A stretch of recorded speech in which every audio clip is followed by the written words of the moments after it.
debates over immigration policy reform. Analysts say this marks a shift toward a tougher stance on asylum seekers. Germany's foreign minister visited Kiev yesterday, pledging continued support for Ukraine amid the ongoing conflict with Russia. Joseph Eckerson reports. He reiterated Berlin's commitment to military assistance and reconstruction aid. Iran and Israel appear to be stepping back from further escalation after U.S. mediation, with Tehran and Jerusalem said to be moving closer to accepting a temporary ceasefire proposal. President Trump clarified Monday that he is not offering Iran anything at this stage. The gunman suspected of fatally ambushing firefighters responding to a blaze in Coeur d'Alene, Idaho, on Sunday has been identified, according to law enforcement.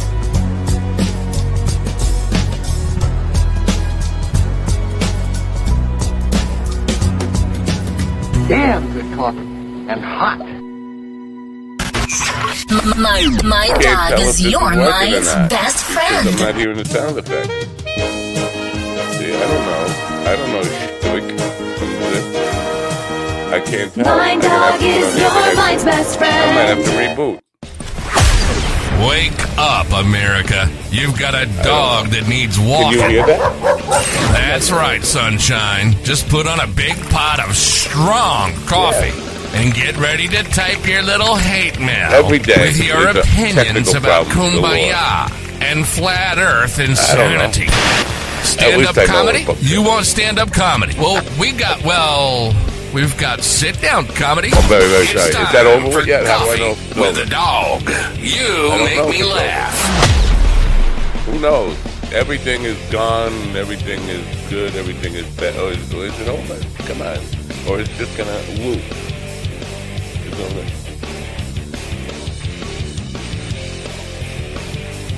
don't know. I'm just gonna end this fucking thing. I'm gonna end it all. I'll tell you. I'm having every day. There's new technical difficulties, aren't there? Anyway, what day is it? It's Tuesday, isn't it? I told you before, but you probably don't remember because you probably sleep. Like Steven likes to sleep during the mornings, and I'm sure you do too. If you're out there in Never Never Land and tuning into this program, you probably don't pay attention. But I have said before, terrible things happen on Tuesdays. Tuesday's a terrible day, even though it could be nice out. It's not nice out here, but Tuesday's a terrible day. So just look forward to doom and gloom. That's it. Tuesday, July 1st, 2025. Okay, we are in hour 2. We're going to meet Dante Terrace. She's been here before. She's got a second edition of her bass series, Bass. What Stephen has been trying to learn the bass, but it turns out you have to have you can't be Amish. If you're Amish, you have to play in a stand-up bass because you can't plug it in. So he's having difficulty plugging it in, and he wants to play with a pick, which means he's probably learning heavy metal stuff or something. But it's a different kind of bass altogether anyway. Her book is about a military bass. Stephen is about a bass where you play it and the chicks run away, and they run over to the guitar player and say, "Save me from that big fat Amish dude." And so that's it. I don't know. One big ugly bill still hasn't passed, but it probably will today because terrible things happen on Tuesday. I don't know. I just don't know what to tell you anymore. I'm just sitting here biding time, waiting for the end of the world. And then I have questions about somebody else's movie or whatever. I'm just grumpy. And it's raining out. Oh, but I do love the thunder, I have to tell you. We had some thunder here last night. Thunderstorms. Do you love the thunder? Jackson Brown says you do. And he says you love the rain. He says, I know you wonder why it is you ever came. She was rubbing it the right way. Anyway, this is Tuesday. Tomorrow we have one more show this week. And then Thursday, I don't know if we definitely don't have a show on Friday. I have 4 shows. 4. Count them. 4 shows on 4th of July. And reading the contracts last night. I know what 4 looks like. That guy's late. Anyway, reading the contracts last night, I'm told because 3 of the jobs are at vets places. Patriotic music on the 4th of July. How many fucking, for an hour and a half each, how many patriotic songs can you think of to fill up an hour and a half?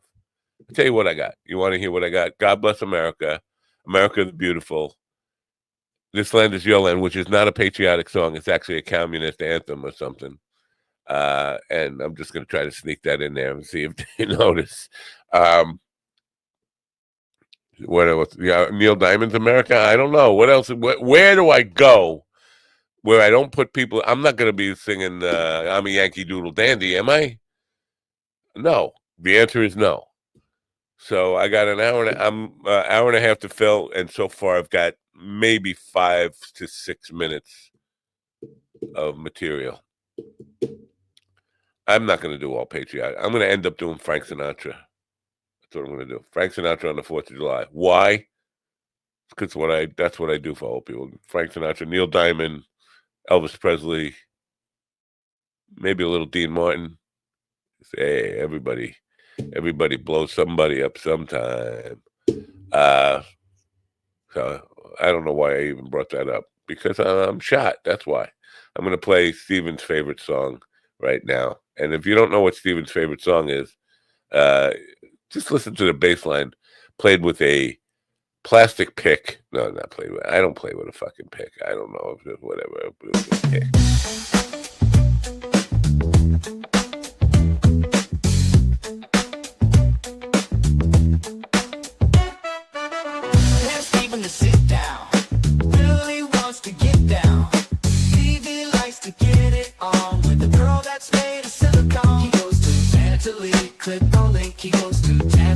Soft and pink. She comes without a head, but at least she'll never shit the bed. You need a fake rubber squeeze, be like Stephen Ortiz. Move it up, it's so soft.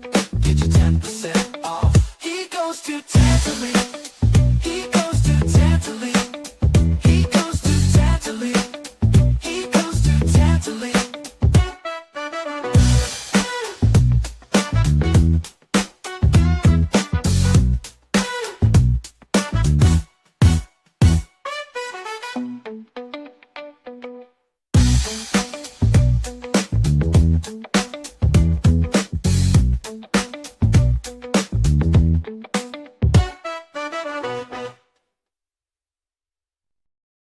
In the room with me right now, Stephen, the bass player, Ortiz. Bass, B-E-H-S. Bass. And GD, the bass teacher of Stephen, the bass player, is also with us. Good morning, GD, bass player. Good morning, America. MindDogTV.com. Are you a fan of fortune cookies but don't have time to read the fortunes? I like the movie Fortune Cookie.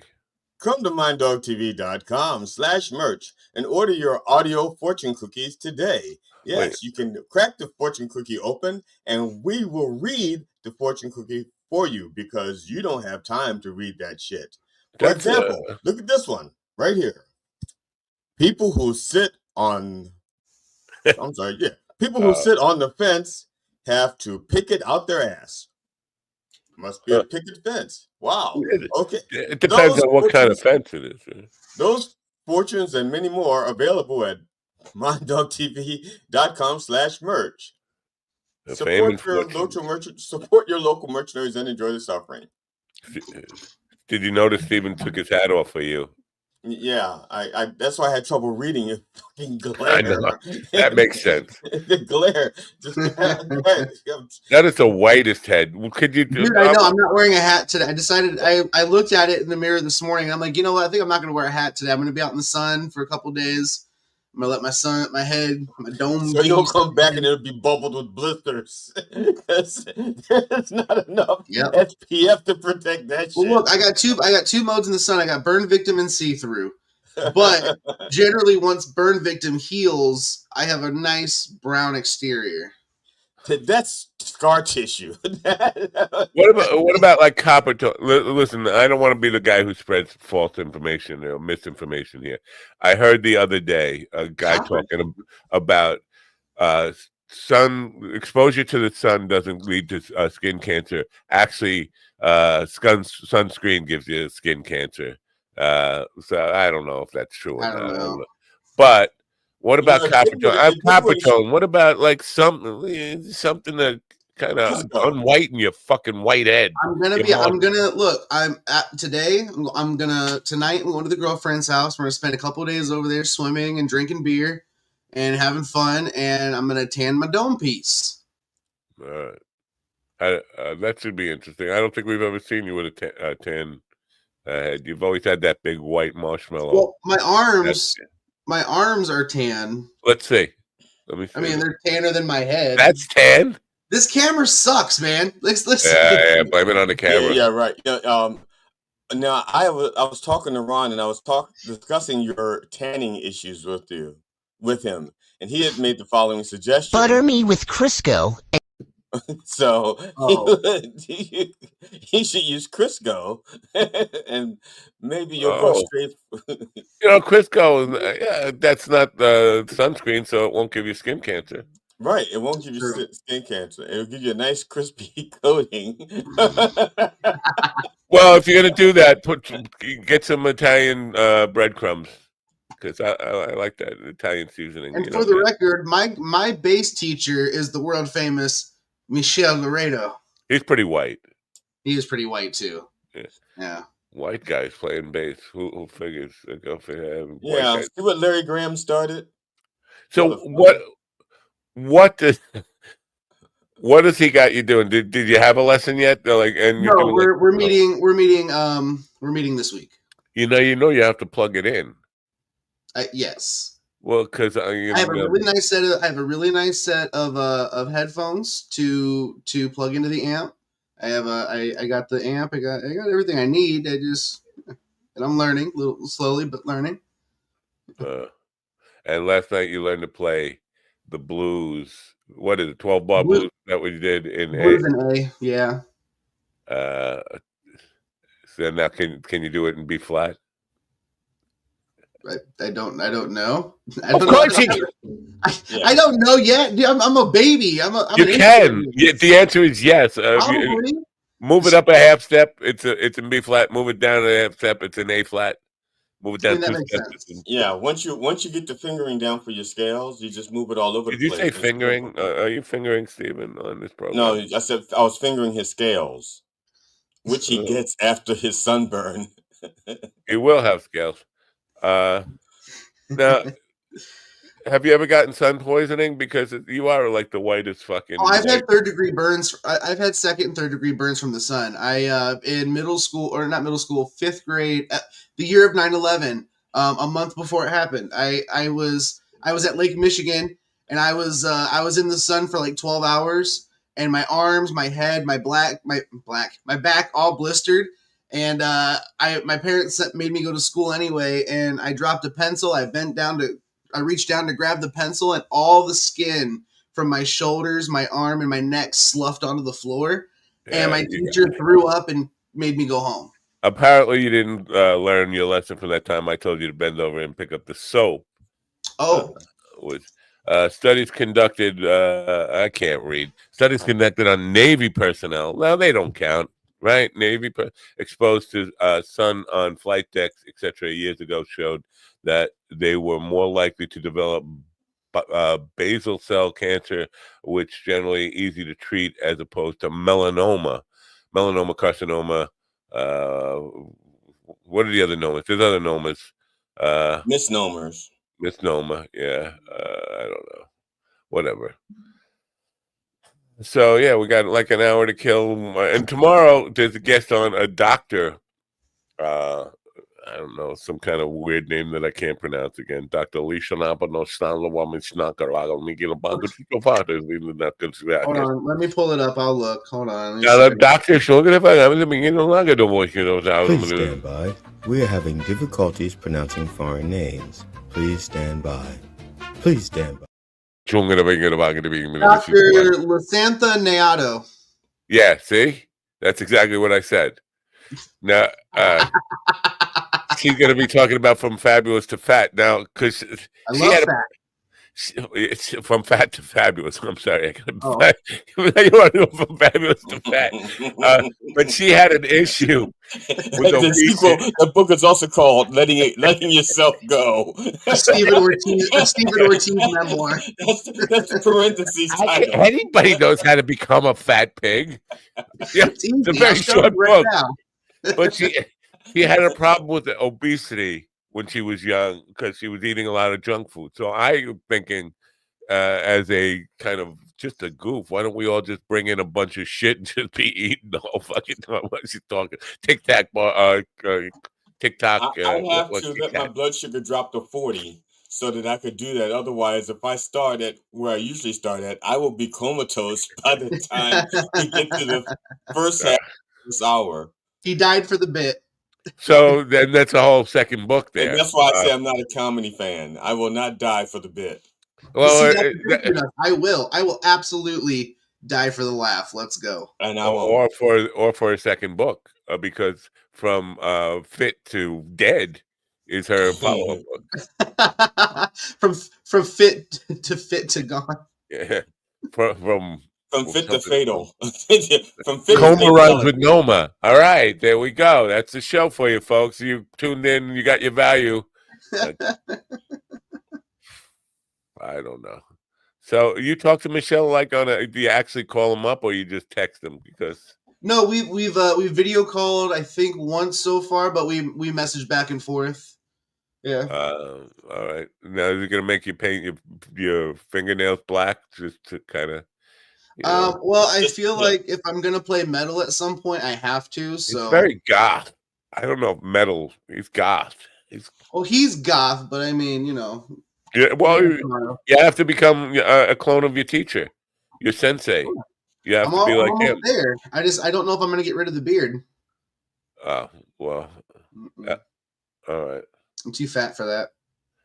Anything? First of all, when I was the few guitar lessons that I took, the guy that I was taking them from, I would never be as good as he was. There's no way I could ever be as good as he was.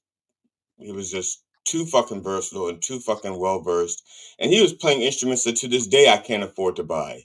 So, well, now I'm on a journey to find a bass that fits better in the wheelchair. So see, that wasn't a consideration. You should have thought of wheelchair. That's why I say you go to the stores and try them out, not buy. Well, here's the thing. I wanted to get something cheap to see if I was going to stick with it and see it, blah blah blah. And I love it. I can't get enough of it. So today I'm going to go to Sweetwater and I'm going to just kind of venture around a little bit and try some different styles. Is Sweetwater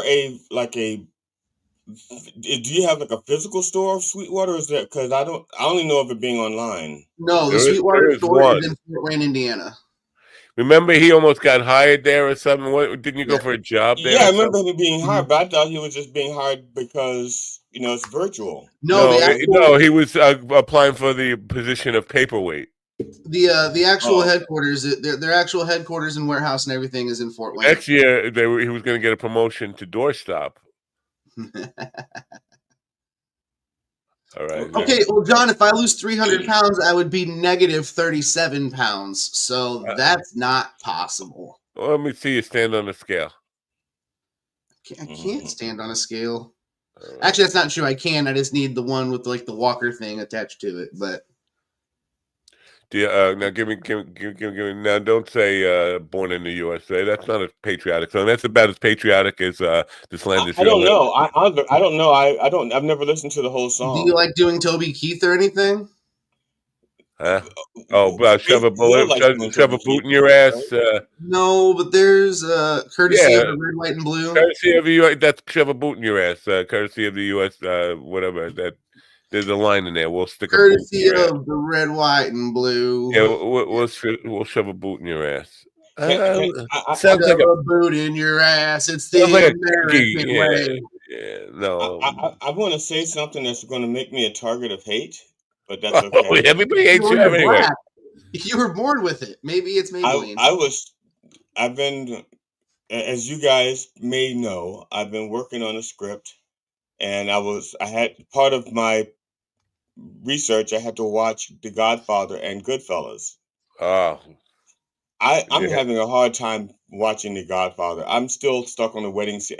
I'm like, What do you mean you're still on the wedding scene? That's like 8 minutes in. No, it's like 20 minutes. I think the wedding scene is like 35 minutes long. It's not very far into the damn film, bro. What are you doing? It's at the tip beginning. Of the iceberg. Yeah, it's at the beginning. That's what I'm saying. And I'm like, oh my God, do I have to watch more of this shit? And I'm watching. I honestly, I stopped. I gave up again. I gave up probably in the same spot.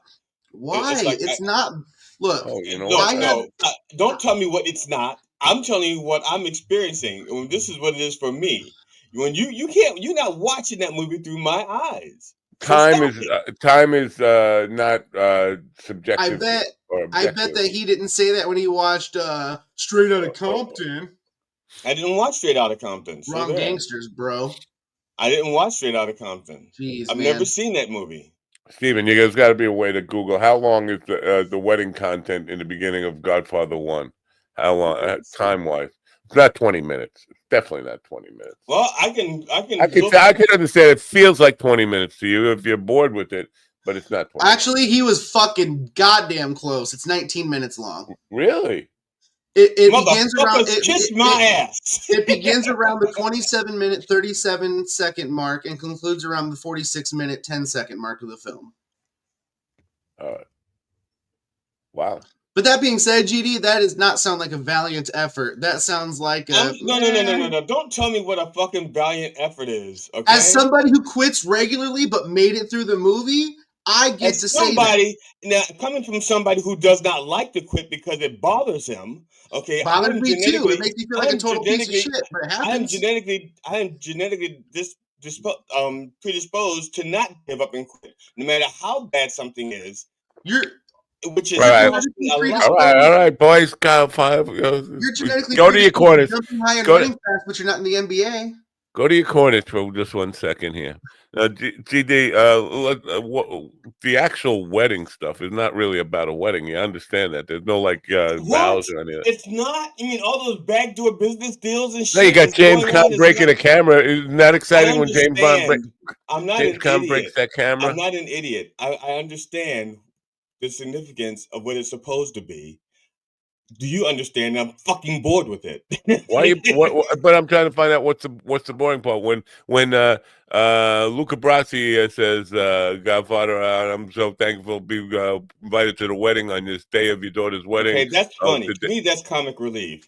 That's comic relief. That is, especially when he pulls the little note out of his pocket to keep reading it, and he still gets it wrong. If you want to know the backstory, I think it adds some humor to it because he was not supposed to be in that movie. He's Joe Colombo's bodyguard. Joe, the guy who was cast for the movie, did not show up. I'm watching the movie. I'm not watching. I don't have the backstory of all the stuff. I know. I'm not saying that. Yeah. I'm not fucking. Get off the defensive. I'm just adding a little bit of information about the movie.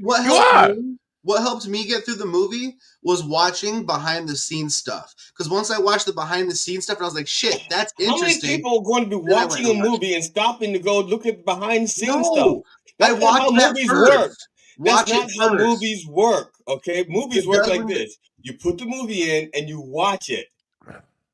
Ladies and gentlemen, I think they're gonna fuck eventually. I'm gonna turn him into a fucking bass and give him some slappity. Well, no, it comes a point where you're gonna just get. Don't use my own punchlines on me, man. Don't be using slappity on me. Slappity. They're gonna start with a little fighting, but it will end up fucking. They're gonna fuck. Shut up, Matt. I'm sorry.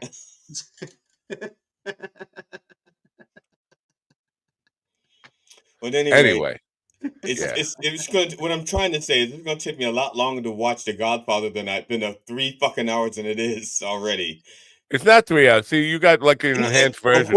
According to the description in the movie, it said it was 3 hours, and it said that Goodfellas was 2 hours and like 38 minutes. Are you watching it on Peacock? No, I'm watching it. I DVR'd it from HBO. I wonder if HBO showed the same version that's on Peacock. Peacock has the director's cut. It's like 3.5 hours long. It didn't say director's cut. It just said Godfather. Or extended version or anything? No? It's changed over the years. They added more stuff back into it and all that stuff. And after the trilogy, I don't know how or whatever, they put it all together in one long thing, which was like 9 hours. I don't know. Well, no, and I did not go ahead and record Godfathers 2 and 3 because three would just be a waste of fucking digital. Well, so far, that's what 1 is for me as well. But like I said, I'm going to go through it and try real hard. You know, the funny thing is, I was watching it, and my wife goes, "I can't believe you've never watched The Godfather," and I looked at her and I said, "I can't believe we're still married." No, I'm just teasing. Okay, so well, I didn't say that so I because looked it up. I'm still alive. I looked it up, and HBO did in fact play the extended versions of 1 and 2. So you're getting about 8 hours of movie just with those 2 movies. Well, I'm not watching 2 unless I absolutely have to. I watched them, the extended cuts, like just like what HBO showed. I loved it, dude. It was great. Well, that's fine. That's wonderful. Have you seen the prosthetics that that old dude wore? It's Marlon Brando, right? He played the Godfather. He didn't use prosthetics. He stuck cotton in his mouth. No, he had a prosthetic. I've seen it. No, he shoved cotton in his mouth. He had a prosthetic. I can prove it. Go ahead, prove it. Okay. I'll have to pull it up on my computer then so I can show you. Now, I'm talking about his face. Is there another part of his body that you're talking about that I haven't gotten to yet? Because I've only seen him from like the stomach up that I think so far in this movie, here. I think. Hold on, I'm about to show you. Yeah, this is nice dead air. First they're screaming at each other like, "Oh, I hate you, your mother, fuck you, you skank shithole." This was the mouthpiece he wore for the movie. I saw it in the behind the scenes thing. And what I understand in the offer? What are you talking about? The behind the scenes thing? Is there a on Peacock? There's a behind the scenes. There's a Godfather documentary about how they made the movie and the decisions that were made and everything. You sure you're not talking about the author? The offer? No, this is from The Godfather. The offer was a movie about the making of The Godfather. Don Vito Corleone Jaw. That's Marlon Brando's mouthpiece.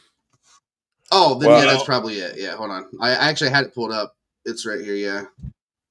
No, there was that, and then I also saw Bonanno, a Godfather story, which is what it's like loosely based off, I guess. But yeah, I've seen a bunch of shit. But yeah, this is the mouthpiece. It's fucking gnarly looking. It's gross. Yeah. Ew. Now, according to everything I learned about The Godfather, over the 400 years, or actually over the how many years it's been out? It's been out since the 70s, I guess. I don't know. 72. Okay. It's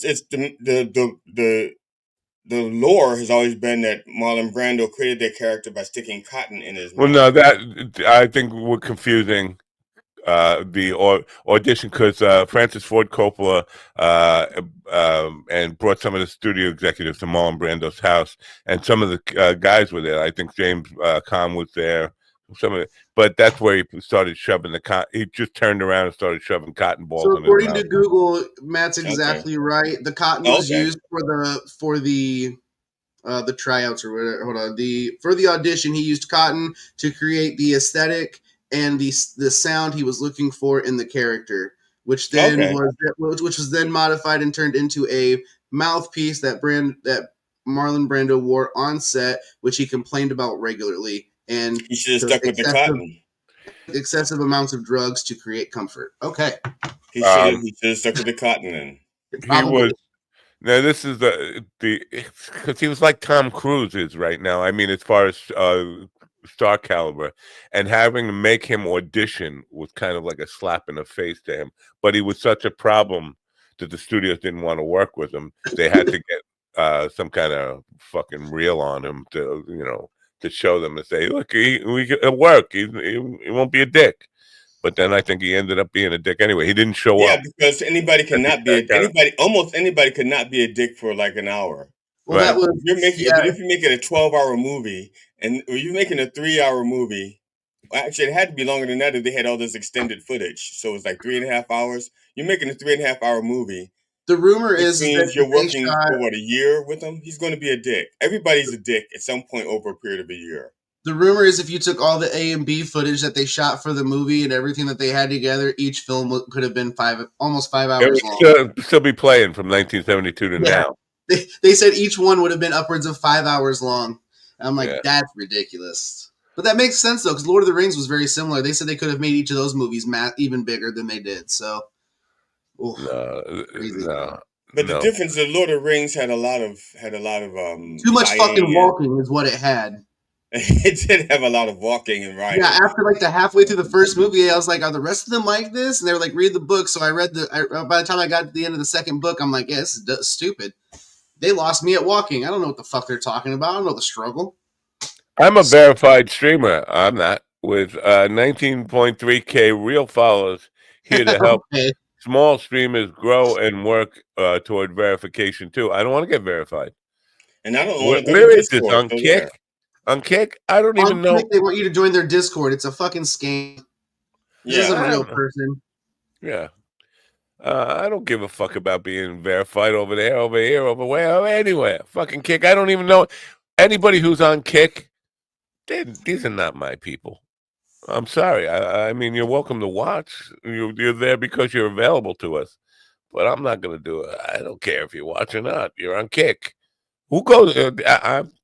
I would never go to Kick. Well, it's going to take me, as I said, it's going to take me a while to finish this movie because I had to stop and take a break after the fucking wedding. And I'm still at the end of the wedding scene. I'm like, there's still going on. It's still fucking going on. I mean, right now. So wait, no, hold on. Did Frank Sinatra come in? Johnny? Johnny sang, and he's in the room. You can be a man. He just finished the. Marlon Brando's the crying, his mocking him was like,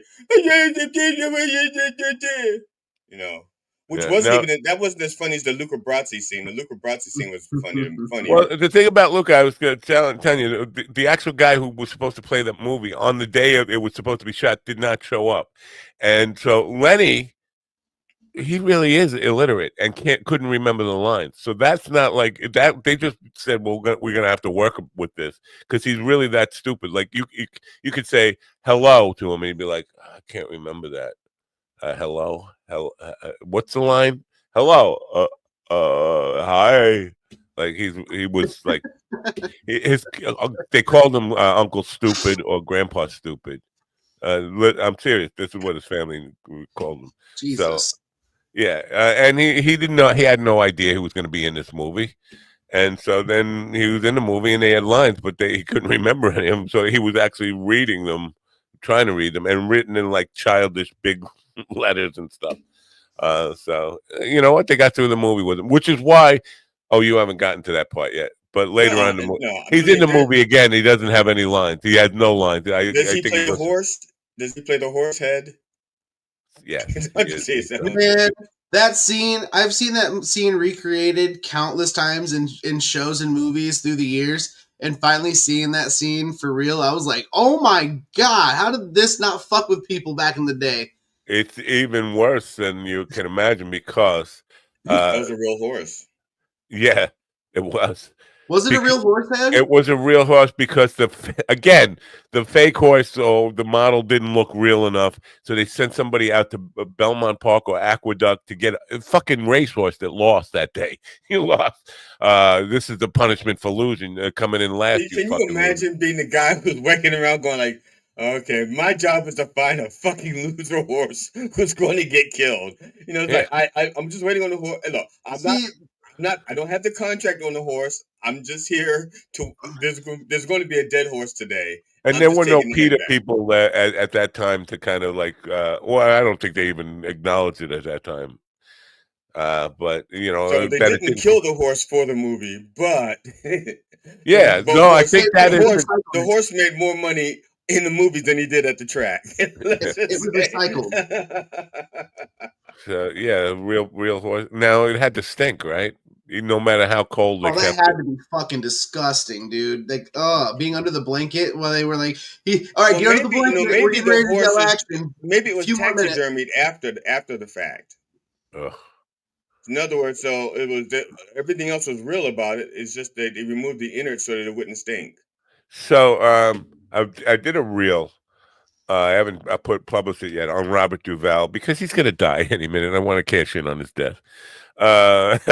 But think about Robert Duvall now. He goes from playing Tom Hagen in that movie to like Western parts to from the guy in To Kill a Mockingbird. He's got quite to Cops where the Colors, whatever the hell the name of that movie is, the one about the two bulls.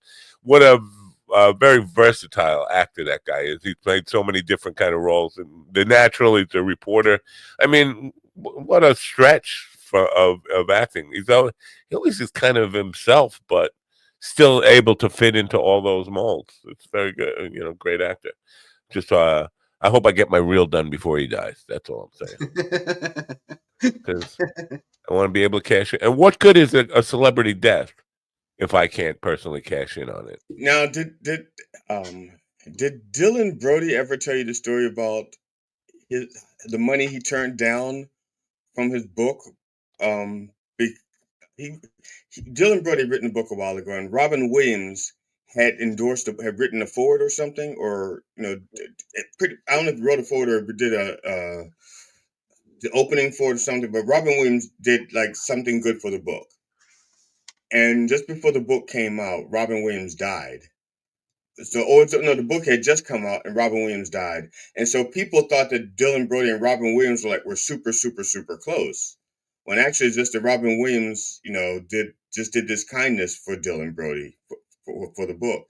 And so he was getting all of these interviews. People wanted to interview him, because this endorsement apparently was like the last thing that Robin Williams did or something before he died. It was best I can figure. I think the last thing he did before he died was yeah. Well, I should say publicly then. Yeah. Privately, he shitted. Yeah. So, and Dylan Brody felt bad about making all the money, because the sales of his book went up like crazy. After, before Robin Williams died, the sales of his book were like this. And then Robin Williams dies and his book sales are going like this because he's getting all of these interviews now. And so he took the proceeds from all those additional proceeds so that he would not feel bad and donated them to some charity. Give them to me. I'll tell you not to feel bad. So this guilt shit. I am contorting the story. I know I'm contorting it, and I do have it on tape somewhere. And I could actually play the real story with their actual words. But I didn't know if Dylan Brody had ever told you, because I know you've talked to him like once or twice. No, it's like one of these. He's like Jackie when he was on the show a couple of times. I mean, it was like 4-hour shows, and I don't think I asked him one question and just. You said, "Ladies and gentlemen, Dylan Brody," and by the time the ink dried on the name Brody, he was already started. And no. Yeah, but this guilt stuff, people got to take the money. Don't be Jesus. I feel guilty. Like I said, I understand because Robin Williams died, and I don't know if he has second thoughts about it now, but back then in real time, maybe he looked at how much money he gave away and went, "Fuck, that could have been mine." Oh shit! And what did they do with that money? 90% went to some CEO for the charity. Kiss my ass. I don't know. Exactly. I'm just blowing smoke up my own ass. But that's just crazy, man. I mean, who cares what people think? Fucking take the check to the bank. That's my motto, and I'm living with it. Well, I've decided that on Done Way Past Funny, I'm only going to be interviewing comedians that are in their late 70s, so that I have a better chance of cashing in. You know what you should do? You should if you're going to do that, just create a whole new series, call it Boomer Corner.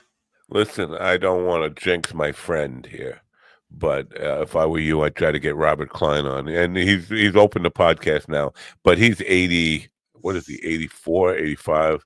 If there's a legitimate chance that he'll do the show and there's a contact, I will reach out to him. Oh, he definitely would do the show. I'm going to reach out to him to get him back on here, and then we'll get him, and then you could talk to him. And he's another guy where When, I can tell you now. Well, I'm sorry. Go ahead, Matt. I'll... He even said to me, "All right, I guess I'll let you talk on your show." He said that to me because he was talking for 2.5 hours. He said, "Okay, it's your show. You want to say something?" And I was like, "No." Well, since Done Way Past Funny is about the person I'm interviewing, and I will let them go on as long as they want, which is how some of the interviews went on for like 4 hours, literally 4.5 hours. 5 hours for Tommy Chong.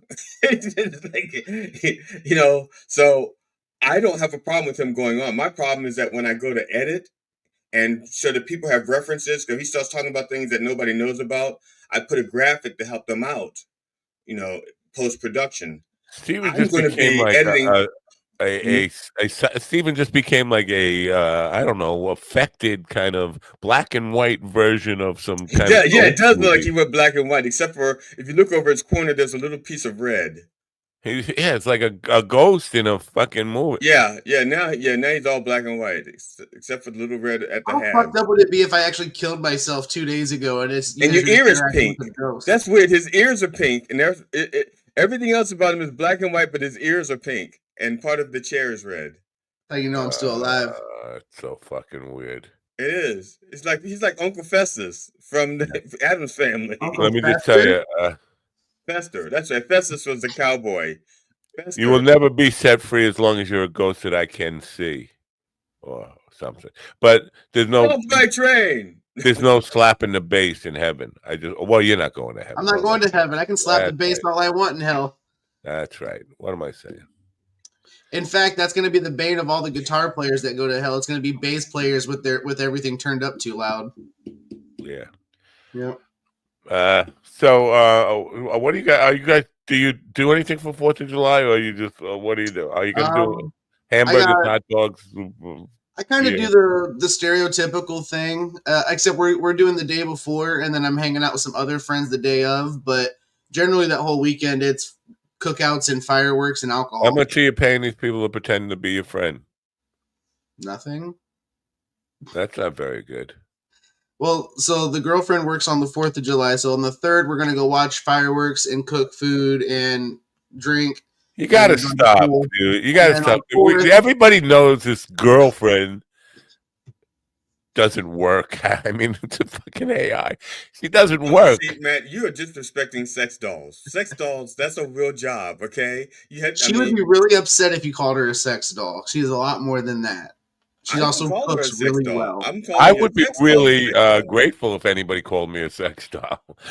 See, that's the difference. Speaking of sex dolls, that's what my wife and I do. There's no question that I think she's sexy. That's not in question. Don't talk about her like she's real. Yeah, and what's and oh yeah, Stephen, I had heard that you disrespected my mother by saying that you picture her head on your headless sex dolls. I mean, look, sometimes you got to do what you got to do to get a nut, man. And nothing was working. And then I was like I was like, man, I can't wait till the morning and hang out with the guys. And then I was like, and then hear a story about GD's mom. Ooh, wait a second. I felt a tingle. And then I looked over at my Tantalene doll and I'm like, something, Miss Fenderson? And then it was just fucking ready to go, man. And then I just pretended I was making you. Wow. This is you're a comedian, right? No, I was just being mean. Because I was looking for the funny. Nope, there was no funny there. That was all for me. All right. Now, when in your just to make my nightmares even worse. When you're fucking your doll and you're imagining GD's mother's face on there, are you really seeing GD's face? Maybe. I hope not. Maybe. He is. Look how long he delayed on answering that. That's a yes. Holy crap. You fucking weirdo. Well, here's the thing. So like I wanted the dreads, but I couldn't find a wig that was close. So I had to go find a mop. I don't know. And it worked well, and I loved it, and it's easy to clean. Wait a minute. Now Kyler yesterday Edith me out. Right. Is this because there is a difference between drag and trans, but it sounds like he got into drag because he was into trans. I don't know. I was trying to make sense of it. So I've been in the same room with Edith Meow one time. We performed at the festival together. And he wasn't in full drag at the time, I don't think. Yeah, because he said, I do stand up as my boy self. I was like, that's a weird, like he was on stage. He did a weird combo of the two, right? He was dressed like he would normally dress like a dude, but he had like the makeup on stage. Kind of like what Eddie Izzard does or did. Yeah. Very similar to that, where he was like done up in the face like a chick, but then was just very clearly a dude in makeup. Like it wasn't trying to. He said, because I asked him when he started doing the drag thing. Now I would think it was a purely theatrical choice, right? But no, he said when his grandmother died, he felt free to be whoever he wanted to be, and I was like, well, that's not really drag. Now you're talking trans. The line has been crossed between drag queen, which is camp, and I don't know how he explained it because I haven't had a chance to watch, but I imagine it's probably just one of those things where maybe he just always wanted to do drag. Maybe it was just something he was always attracted to, like RuPaul. Like RuPaul's like whole identity is drag. Isn't she? Is she RuPaul goes by he. I know, but is she a heterosexual or is she a transsexual? What is RuPaul? No, RuPaul is a he that is a gay man that is a drag. That is a drag. Okay. So yeah. Just weird. I have to try to wrap your head around There's all so many caveats. The different. It's like when you buy a new car. Do you want it with the spoilers or no spoilers? I mean, so many accessorize. Usually, it's like usually if I want details, which I don't normally, but if I'm requesting details, I like my friend Red. The first time I met her, I was like, "Hey, what flavor of gay are you?" Flavor. I didn't know because she was like, she was like, well, what do you think I am? I was like, well, you look like a frumpy dyke, and she goes, basically, I was like, okay, because she dresses like a dude, she has a dude haircut, but she doesn't cover the fact that she's a woman and she goes by her. So, but yeah, I was just like, what flavor of gay are you? And she was like, oh, is that your mom? Yeah. No, that's him in drag. Don't fucking lie. That's me. That's me in drag. Yeah, that's my mother. Either way. What do you mean either way? What do you mean either way? Fucking you better. There better be a good explanation on the end of it. Either way. I'm just saying, I can see it on my Tantalene doll. I'm not upset with it. So. I think this is the first time I've seen a picture of your mom, though. That's not the one I was looking for, but I don't want to take up too much time looking for it. What exactly were you fantasizing about if you've never seen it? It may have been Whoopi Goldberg. I don't know. Okay, do we need to do a side-by-side of my mother and Whoopi Goldberg? No. Your mom looks nothing like Whoopi Goldberg. Your mom was hot. That's the rudest shit I've ever heard. Anything, comparing anybody's mother to Whoopi Goldberg. I'm sorry, that's the rudest. Except for Whoopi Goldberg's child. Other than Whoopi Goldberg, which I'm not even sure she has one. There was a movie. I don't know if I discussed this before, but there's a movie called Fatal Beauty. Right. And it was written for like some hot chick, and she's got an Italian last name. It was written for some hot chick. Apparently, somebody said, "You know what would be a good idea? Let's get ugly Whoopi Goldberg to play this Fatal Beauty." And Sam Elliott is just talking the whole movie about how beautiful she is. And like, yeah, it's not working for me because I'm just curious. Did Sam Elliott get an Oscar for his acting role? Or at least a nomination. At least nominated. I don't know. I think that went straight to fucking. It didn't even go straight to streaming or even VHS. It went straight to like straight to the week. It's an MP4. Don't play it in front of people. Not safe for work. Hey, real quick. So I had a ha-ha moment last night. So GD, you know how you can't stand to see like children being more successful than you at things that you can do. Right, like you don't like to see children play bass guitar. Right? Yeah, I'm not going to nitpick over it. So I was watching Kill Tony last night, and every time Kill Tony comes on, I always just imagine Willie sitting in a corner watching and sobbing as he's not getting his name pulled.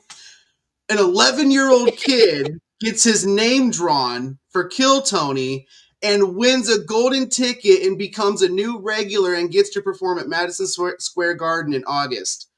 Wow. And I'm just sitting there and I'm just thinking, like, man, I wonder how this feels to every person who's ever wanted to be on Kill Tony and's never made it. See, they missed the golden. First of all, let me just start by saying you pronounce it wrong. It's not Kill Tony, it's Kill Tony. Kill Tony. But no, you say Kill Tony, it's Kill Tony. But anyway, they missed a golden opportunity. Now I learned this from Howard Stern, just listening to the Stern clips. But this is the cameraman blew it when that kid got the golden buzzer or whatever the fuck they called the golden ticket. Whatever, they should have been on the faces of all these disappointed willies in their fucking room watching the TV. I know. Close up, like right in there, seeing their misery, seeing their pain. That's what people want. That's reactions to Oscars of the people who didn't get people who were nominated but didn't win. No, well, here's the thing. So this episode, right, was at an arena, and everyone that came up before him just sucked, right? And then Tony Hinchcliffe was screaming at people like, "Hey, if these fuckers keep coming up with an attitude, we're stopping the show. Like, this is fucking bullshit." And then this kid comes up, fucking absolutely murders it. And then at the end of his set, where he's about to hit the punchline, Red Band interrupts him. And Tony just goes off on Red Band for 10 minutes. So you see Red Band almost cry. And then he tells the kid to finish his set. He finishes his set. The whole arena erupts in cheers. And this fucking kid looks stunned. And then he tells him, he goes, "I'm going to do it. I'm going to give you a golden ticket." And he gives the kid a golden ticket. The kid doesn't even fucking know what to think. And then he goes, "Oh, and you're going to perform at Madison Square Garden in August." And the fucking kid's just fucking numb, and you can just tell he's shocked. The mom's crying. It was amazing. It was so wholesome to watch. It was fantastic. Okay, and Matt Rife was there, and Adam Ray was there. It was awesome. I have multiple questions about this because you said the kid absolutely killed it. I didn't watch it, and I probably won't ever watch it. Was the kid really that good, or was it everybody else was really so bad that the kid was a sigh of relief? I think it was a combination of the two, but he gave a clean set. It wasn't just a kid that came out and cussed for laughs. He came out and had a clean set. It was fun, but it was legitimately funny. Because I'm also wondering, because again, I don't know what the material is about, and quite often kids haven't lived enough experience to have that kind of self-awareness, to have that kind of sense of humor. I'm wondering who wrote it for him, if somebody wrote it for him, and if he's doing a set in August, was that 5 minutes? If he only has that 1 minute, no, it's 1 minute. They just made that kid's life 5 times more miserable. You want me to see if he needs 5 times more material for August. I could probably pull up his minute. I don't want to see it. I kind of do, but well, to GD's point here, y'all can watch it. I will drop out. Yeah, to GD's point here, maybe the expectations were so fucking low at that point after the room was sucking and for an 11-year-old kid, we're just thinking he's going to suck even more. And then if he says anything remotely funny, it's going to be appreciated, because there was this guy Carl Reamer who put together a show at Fort Dix, a charity show, and he asked me to go on it, and there were 19 acts that he was a manager of, and we went to Fort Dix, and we were almost dead last in the lineup. So we're sitting through, and every fucking act was getting booed. They were getting shit thrown at them. It was Army base, and they were angry. And they would every band, every solo act, whatever, just went up there and just fucking shit the stage. I mean, it was just terrible. And then when we went up there, it was like the fucking Beatles at Shea Stadium. Fucking people. Well, it was we weren't that good. We weren't, but we didn't suck. We didn't totally suck. And to them, it was. I had the same thing. I was performing at Elizabethtown College. I was doing an acoustic piece, and there was maybe 1,000 people in the audience, and the other people who went before me were really the matter of fact, the one who went just before me was really, really bad, so bad. Ooh, and so when I found the video, that's okay. I'll step out when you start it. They were. The person was so bad. When I got up, I got a standing ovation, And when I watched the video, I was I was nervous, I was sweaty, and I even fucked up the refrain, you know, but people went along with it because I was so committed to the bit. I was like, I sang the wrong words. GD, instead of dropping out, you asked questions, and I'm curious because now I'm wondering if the other people were so bad that he was funny or if he was legit funny. So Yeah, I want I'm reading it. Yeah. I'm reading his set because I'm watching him and reading the captions while GD was talking there. Nothing came off to me as being funny. Now, I haven't heard it, but I'm like, what the hell? Again, it could have been watching the whole show that the other people were just that bad. It could have been the audience reaction to what he was saying at the same time. That's why I wanted to watch it and get GD's input. But again, there is no fucking the camera people. Maybe they are just have fixed locations. You got to be showing these disappointed motherfuckers in the room. A couple of things here. It feels like it should be illegal to have an 11-year-old in that fucking. I was going to bring that up next because one of the biggest outcries from people watching it was, why are kids in there when comedy clubs are either 18 or 21 only, or 18 or 21 plus, and then two, again, isn't letting a kid come in who couldn't even go to an after party and everything else, who couldn't even do the whole thing as a comedian potentially. Isn't he taking a spot for somebody who could have been waiting to go up and do something for real? But at the same time, you can't discredit, because there's some kids out there that are going to be. It's his show. It's his show. If he's not violating any state or federal laws, I don't care what he does with it. I mean, it's probably one of those. I performed at a place where it was a pot. It was a private party, so to speak. Well, it was a party at a private venue. People were paid to get in. I don't fuck it. I just know I performed there. I don't remember all the fucking rules. But people paid to get in, and they were smoking pot and drinking liquor and shit like that, and serving booze. And one of the performers was like a 11-year-old girl between 10 and 12. I mean, it was like, young prepubescent girl, and she sang some rap song, and it was so fucking filthy, the song that she sang. It was like eat me, that kind of shit. Wet ass pussy, but yeah, something like that. The thing is, her mother and father were there with her, and because I was wondering, like, why they have this like 11-year-old girl there, and I said I'm about to perform, and I have some pretty raunchy stuff. I didn't know that she was a performer, and I said I have some pretty raunchy stuff, and I'm not sure that you want her to hear. She goes, "Oh, she's a performer too. She's probably already heard it." Well, I don't agree with. Let me just ask you this for a point of clarification, because you said she was prepubescent, and I'm wondering, did you call Steven up to come and verify, or did you verify? Oh, Jesus fucking Christ! Anyways, when I went to Bricky's World Record Comedy Festival, one of the guys that came in that was signed up to do a set showed up with two of his kids, like an 8-year-old and then like a 6-month-old in a car seat, and he went up. And you got erections. Oh, I'm sorry. No, fucking goddamn it, no. No, but he went on stage holding the baby and did his set holding his baby, and then fucking took his kids and left. Okay, babies are different in the sense that they're not going to retain it, But I didn't feel comfortable doing any of my material in front of kids. I'm just saying, like I've done. I was like I've done a number of shows that were supposed to be adults only, and people have had kids in their audience. Now, somehow, if it's adult only, 17 or older, 18 or older, somebody let them in, okay? Even if the parents had the kids, somebody let the kids in. When I was on a cruise ship, I did 2 performances with minors in the audience. I mean, these are supposed to be 17 and older audiences, and I'm looking out, and I'm about to do a bit about oral sex, and I look out, and there's a 10-year-old standing next to his mom in the back. And there was a 13-year-old there. I didn't find out until the next day when he came up to meet me. He wanted to talk to me and get my autograph the next day. And I'm like, when did you hear or see me? And his mother showed up. Because first of all, I got a 13-year-old kid walking up to me, and I didn't know there was no one else around. And I'm super, white kid, black guy. I'm in like Alaska, and I'm like, fuck, no, somebody's trying to set me up. And then his mother shows up, and she goes, "No, I was there. You were funny, blah blah blah." And he, and so I signed it. But hey, so since we're doing boring stories, can we do the news now? It's 10 o'clock. Well, no, I want to address the elephant in the room. Hello, Steven. Wow. Bill Rhodes.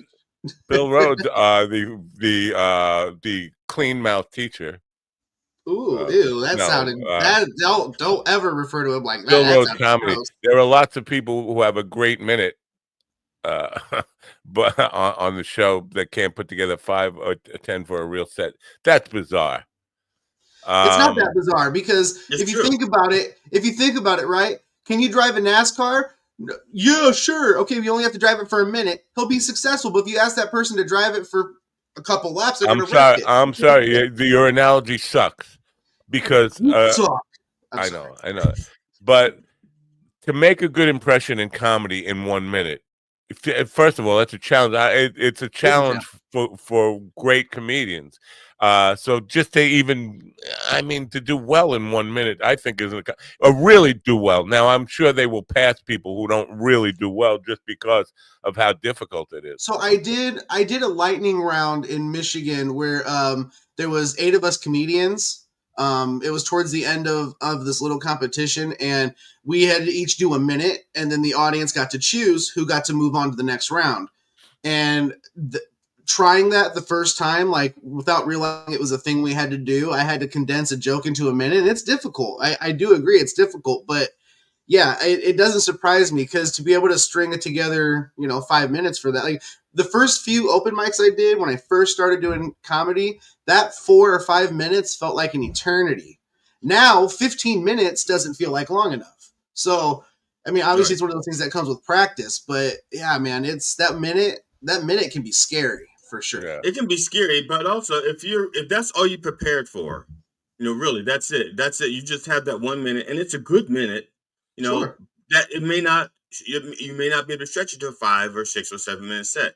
That's what I'm saying. I didn't say it in absolute terms. I'm just saying that if that 1 minute is all that kid had, and all of a sudden now he's got to do a set in August, the kid may be fucking traumatized because now he's got to do, 4 times more or 5 times the amount of material, and he may not have that. And again, I'm like GD. I'm not a fan of Kill Tony. I'm not a fan. So I've never seen a minute on there where I thought, wow, I would pay to go see this guy. I have. There's a guy on there, man, I can't remember his name. He's a doofy little fucking twink of a guy with glasses and like curly hair, but this kid is so nerdy. Like he could just tell you his name and you just laugh. This kid's fucking hilarious. He's one of those that's going to be performing at Madison Square Garden on Kill Tony. Kill Tony. On what, Tony? Kill Coney. Kilt only. Only kilts, and he's going to be on there, and he's hilarious, man. He's really good. Every minute he does, you're just like, I could watch this dude for an hour easily. Holy crap! Oh look, even John agrees. This just in. Slaptail Squad just agreed with Steven. Well, no, he said he's pretty solid, meaning that it's not as all flat around there. That's what he means by that. I had this conversation with Slaptail. I got some hard spots in my flat. I said, Steven's kind of soft. He said, no, he's actually pretty solid. I was like, oh, he looks kind of mushy. He said, no, when I turn him over and fuck him when he's laying on the Christ, he's pretty soft. But God damn, if you turn him over, he's actually pretty solid. He was complimenting you. I don't know. Maybe you don't take it as a compliment, but I'm sure he meant it in the sincerest form of flattery or something. Thanks, John. Anyway, we're gonna get to Dante in 1 minute. First, we're gonna we'll play some. If she doesn't run away from hearing me talk about what Slaptail does to you in your tail when he's slapping it. Oh my God! What? Slapping is slapping. You told me. I did not. You didn't say keep it in confidence. You didn't say don't. No, I told you with confidence, but that doesn't matter. My wife every day she said you can't talk about this on the show. It's like I don't talk about her on the show. I never. But she's sure to say don't talk about this on the show. My wife does the same thing, which is why when I talk about her, I go my wife. That way, Right. it's not necessarily her. It could be any wife. Exactly. I don't talk about my But you wife. said my wife when you're using quotations. That's still just your wife. Stop with the light on that big marshmallow. Yeah, It's and not killing only us. that, I'm Like not a using spotlight quotations. effect. I'm using bunny ears. Yeah. Yeah, these are bunny ears. These are not quotations. Matt, you This know is your these head. are quotations. Okay, these Matt, are you know your quotations. head would be These as are bunny reflective as ears. mine if it wasn't covered in liver spots. How about the news? I don't hear the news. Is the news playing? Do you guys Iran see the and news? Israel appear to be stepping back I from don't know further why I'm not here. escalation after U.S. mediation, with going Tehran on and with the news? Jerusalem said to be moving closer to accepting a temporary ceasefire proposal. President Trump clarified Monday that he is not offering Iran anything at this stage. Top Iranian religious leaders have issued fatwas warning that threats to their supreme leader are tantamount to waging war against God. French President Macron called on Iran to allow UN inspectors and rejoin nuclear dialogue. Ceasefire negotiations continue amid strong international pressure. Lawrence Keller reporting. Germany's foreign minister visited Kiev yesterday, pledging continued support for Ukraine amid the ongoing conflict with Russia. Joseph Eckerson reports. He reiterates Berlin's commitment to military assistance and reconstruction aid. Officials say Germany will deliver additional defensive systems and coordinate with allies on next steps. Kiev officials welcomed the visit as a strong sign of European unity. The minister also emphasized plans for increased humanitarian funding. A hard-right lawmaker has been sworn in as Greece's migration minister following a cabinet reshuffle. His appointment sparks concern among rights groups amid ongoing debates over immigration policy reform. Analysts say this marks a shift toward a tougher stance on asylum seekers and may affect Greece's cooperation with EU partners. The move also comes as Greece seeks to balance domestic political pressures with international migration obligations. Benjamin Wright reporting. This is the latest news headlines. This is the latest news headlines. All right. We're done? bombing the news. We're done. Yeah, bomb it. Done. Where's the fucking... You can't find a bomb? I found the bomb. There's the bomb. The bomb just repeating itself. Stop. Is it stopped? Because I wrote to StreamYard, by the way, and I said this loop thing has been broken for over a month now. You guys changed something. They said no, they didn't change anything. They absolutely changed something in there. Yeah, 100% did. That's fine, but open mic, even his phone is a little perverted. Then he's, we don't want to open mic. I practice over and over on open mic. I don't want to. I bet you do. That is some. That is all some of them have. That's so weird. Because a minute, I couldn't even start to tell a story in a minute. I couldn't even start to tell a story in a minute. I'm usually thinking, what was I gonna say again? I don't know. A minute goes by. If you're a storyteller, all you can do is go out and do like a Jackie thing. Guy walks into a bar, but all right, that's your minute, right? Anyway, before we get to Dante, I wanted to just ask you about, because you said somebody was almost making, who was it, Tony making Red Band cry? Yeah. Is this a thing does he? Because I have seen some very early Rogan episodes where Red Band was his technical guy then, and Rogan beat him. Like it felt him. I felt bad for the guy. I felt like it was really humiliating. Rogan was being really mean and abusive to him. Red Band is treated worse than I am, for sure. But to be fair, he also fucks up a lot. Like last night when the kid was about to deliver his punchline, which I think was a pretty solid minute set, he fucking interrupted the kid, like completely threw off his flow and everything. You notice that now retelling it, you went from the kid fucking killed to it was a pretty solid set. And well, because you have me questioning it and you won't watch it and help me. You won't watch it and give me your opinion because I won't watch it, and it's not because I don't want to give you my opinion. It's just I don't like Kill Tony, and I'm not interested in Kill Tony, and I'm not interested in the kid. I'm not interested. I hope you're not interested in the kid. That's fucking weird. I'm just talking about his set. Don't care. That's a really weird. He's a weird dude. Just GG guy. Thank you.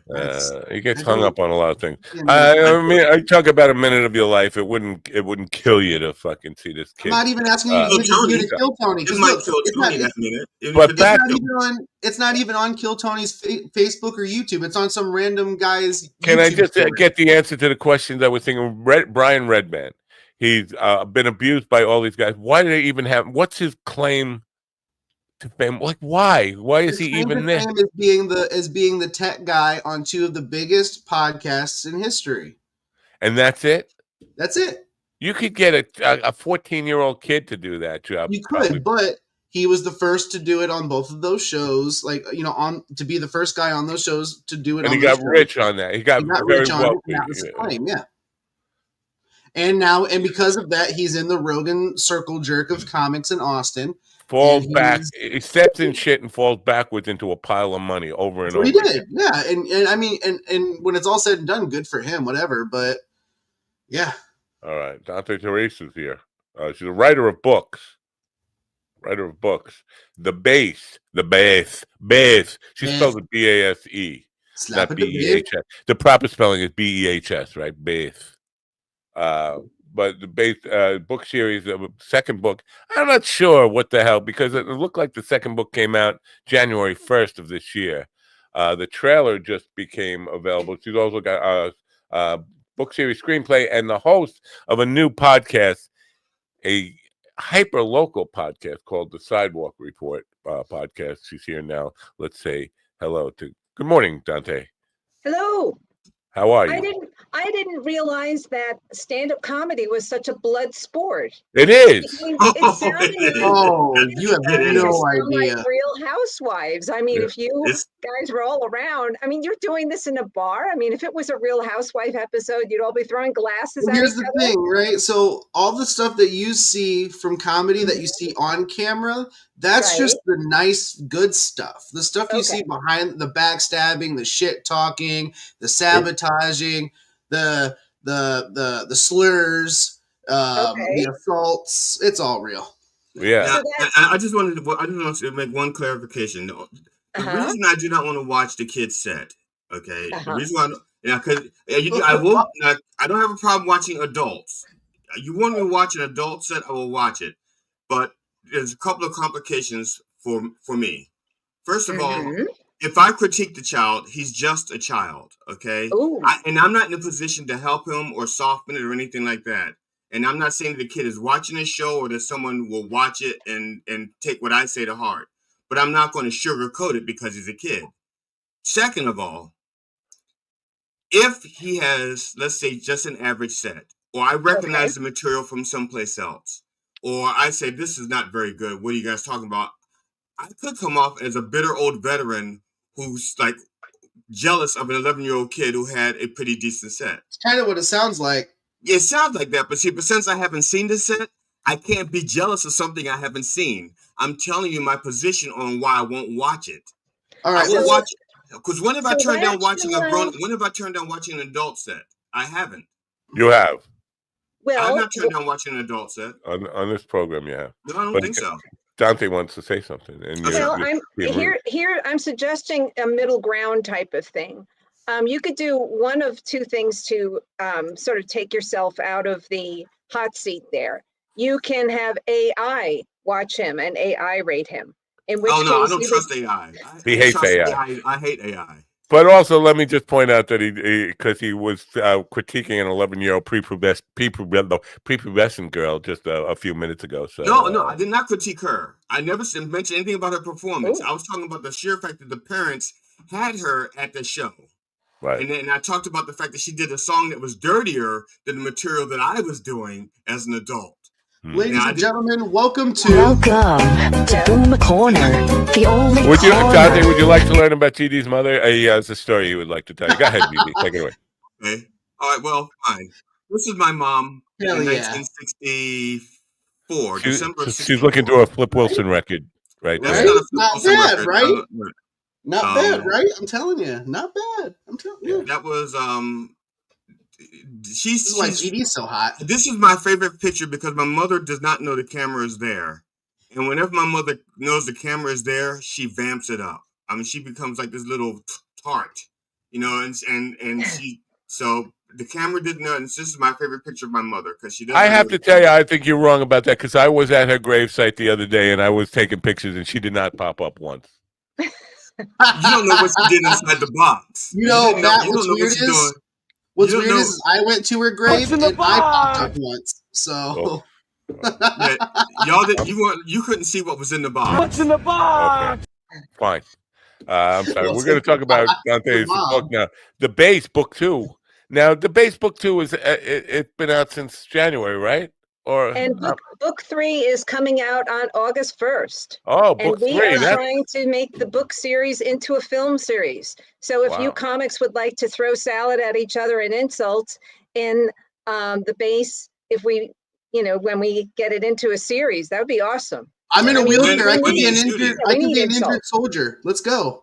Yeah. As long as I don't have to cut my hair, I'll do almost anything. GD is actually pretty close to you. I think he's close to Western Pennsylvania. There, he does open mic. He travels from where he lives to go to. Oh, Western Pennsylvania. I'm in Indiana, so you're just across Ohio. That's not bad. Let's go. Yeah, this is the Rust Belt. Let's go. All that kind of fun stuff happens here. What happens here doesn't stay here either. I mean, we just spread it all out. I've seen some of the diseases that came across the border. Oh my God. Okay, you're out of the movie, piece of shit. So you're producing full feature movies on your own. This has got to be a major undertaking, right? You're doing all the production. I'm an author. I write the books, and I am transcribing the books into screenplay to possibly be a series. See, if it were just a movie, then the movie would happen once. But if it is a series, then we can infiltrate the rest of the country with our Rust Belt, special sauce once a week, or more than, yeah. All right, give us the. I am the head of whatever studio. You're the head of Potato Head Company. Give me the elevator pitch on what this series looks like. First of all, is it an hour, a half hour? What's the format? And tell me why I need to sign you to a 7-year deal here to do a series. Okay. The most notorious military lab in the world is where elite scientists create top secret inventions. They must be extremely vigilant because the military's new toys are very appealing to Miss Venus, the tempestuous supervillain, and her clients. What's really going on in those harmless looking buildings at the edge of town? This is a white-hot tale of honor against deceivers, ruthless spies and thieves in wholesome-looking towns that could be next to you. The base books are the foundation for this series. And what can I say? What is going on behind those doors? I mean, us Rust Belt folks, we see a lot of empty buildings around here, a lot of wholesome-looking buildings. Right. I just want to say GD's out because you said it's a white hot, and actually, I was thinking because he's such a jerk. Can you just put him in and have him just killed really quick? Oh, yeah, that would be. Here's my suggestion because she says a regular building. The building is actually on the top. On the surface, it's a comedy club. Okay, and so you get all these people coming in and out of there. Now, what happens is the scientists need people to test their weapons on, and even their biological weapons, and so forth. And so some of the comedians begin disappearing. The lesser, the ones that can't do their minute, thank God, or the ones that run the light.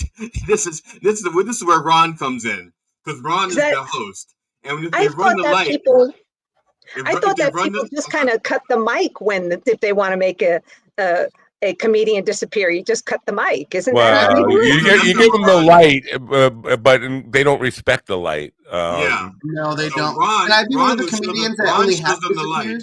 See, they're both getting the light right now, and they're just Ron shows them the light, and if they run the light, that comedian has disappeared, and Ron sends them to the basement where they do their experiments. Now, Ron, he's talking about Run Day open mic out of York, Pennsylvania. Are you in close proximity to York? Harrisburg. Yeah, we're all close enough. And you know, you mentioned the basement, and it's kind of interesting because Miss Venus and Max, if they have someone that they think are sort of like in the way, they have a basement in their facility. They're not the military, but they're trying to snatch things from the military. But they have a basement in their facility where they put people that they think have sort of double crossed them, and they experiment with them. Ooh. And also, you could also use a comedian as like a spy. So, because comedians travel almost anywhere to do their work, and nobody's going to suspect a comedian being smart enough to do espionage. So, them out to different states or wherever you need them to go with whatever you need them to send. You know. All right. Let me ask a question. If I may. A devastatingly attractive black guy with dreads. You know. They say write about what you know. Do you have experience in this world of espionage and top secret bases and things like that? Well, I'm the daughter of a research scientist, but not a military research scientist. But I have seen how competitive and how evil people can get when they want to steal ideas. Yeah. And yeah. But what about? I bet that's in comedy too, right? Yeah. Yeah. Yes. Totally. Joke theft is a major spin for probably. Oh, go fuck yourself, JD. I swear to God. Oh my God, dude. You know what? You're crossing a line now. He was pointing at you, saying you get upset when people steal your jokes. Is what he was trying to. No, he's not. No, he's not. Oh, you think he was trying to say you stole from Dave Landau and everybody knows it? No, stop. I don't know. But so joke theft is a very hot topic. But I do have some experience. I don't know if you know this about me, being a courier and been to some top secret bases and seen some of these crazy people that you write about. I'm just wondering, have you any experience within the government and in these kind of top secret environments? Well, I had to do a lot of research for the book, and I did actually visit some bases. Wow. And I've met people, and I've learned a lot from some folks who live on bases and such, and then also from people who do research that is, supposed to be secret. Yeah, well, this is what I was going to say. A lot of these people who end up getting top secret clearance, like me. It's been 40 years now, so I think it's safe to say I was a blabbermouth. You're not supposed. The whole purpose about being top secret, you're not saying don't say anything to your wife or whatever. Don't say anything. You're top secret, and then you go home and boy, you got to hear about the crazy crap day I had today. Well, the difference, Matt, was you were a bottom secret, so. Well, you know what? These bases. Dave Landau said that about me 2 years ago. So Stevens just stole that. All these bases have like a little halo town around them, and the halo towns always have like a bar or two, and then sometimes the base employees go to the bar, and the bartender kind of picks their brain, gives them a free drinker, and then who knows? Maybe secrets will come out. Maybe a base employee will have such a bad bar tab that the bartender will be like, hey, bring in one of those top secret inventions and I'll just call it even. So all kinds of strange stuff going on. All it takes to get top secret shit. I'm going to Roswell. I'm going to go visit Area 51 and I'm going to bring a couple bottles of Jack and see what I can get. Well, Area 51 is not in Roswell, dude. No, it's not. It's actually north of Vegas, about 100 miles. Right. I had a friend of mine. He's deceased now, and when before he died, he was a diplomat for the country, but that was his cover. He was a diplomat, and he did a lot of spy things. And after a while, he got to the point where drinking became his other occupation. And so we were friends, and he started confiding in me to get all the stuff off his chest. Because he was saying, like, I cheated on my wife. And then he says to me, first he says, everything I tell you, you can't repeat this to anyone. Right. And I said, okay, fine. Because first of all, and I think, I'm thinking it's just the alcohol talking. And he's telling me all these fantastic stories, these fantastic tales. And I'm like, well, I would never repeat this shit anyway, because no one's going to believe it anyway. When he dies, he has this humongous military funeral. I mean, 21 gun salute. I mean, a lot of metal brasses and shit at his funeral. And so, and then his daughter went through his possessions in the basement, and she finds all of this stuff of his, and she calls me and she goes, "Did you know my father was a spy?" And I went, "What? He was?" So that's how they found out. After he died, they went through his little locker. Yeah.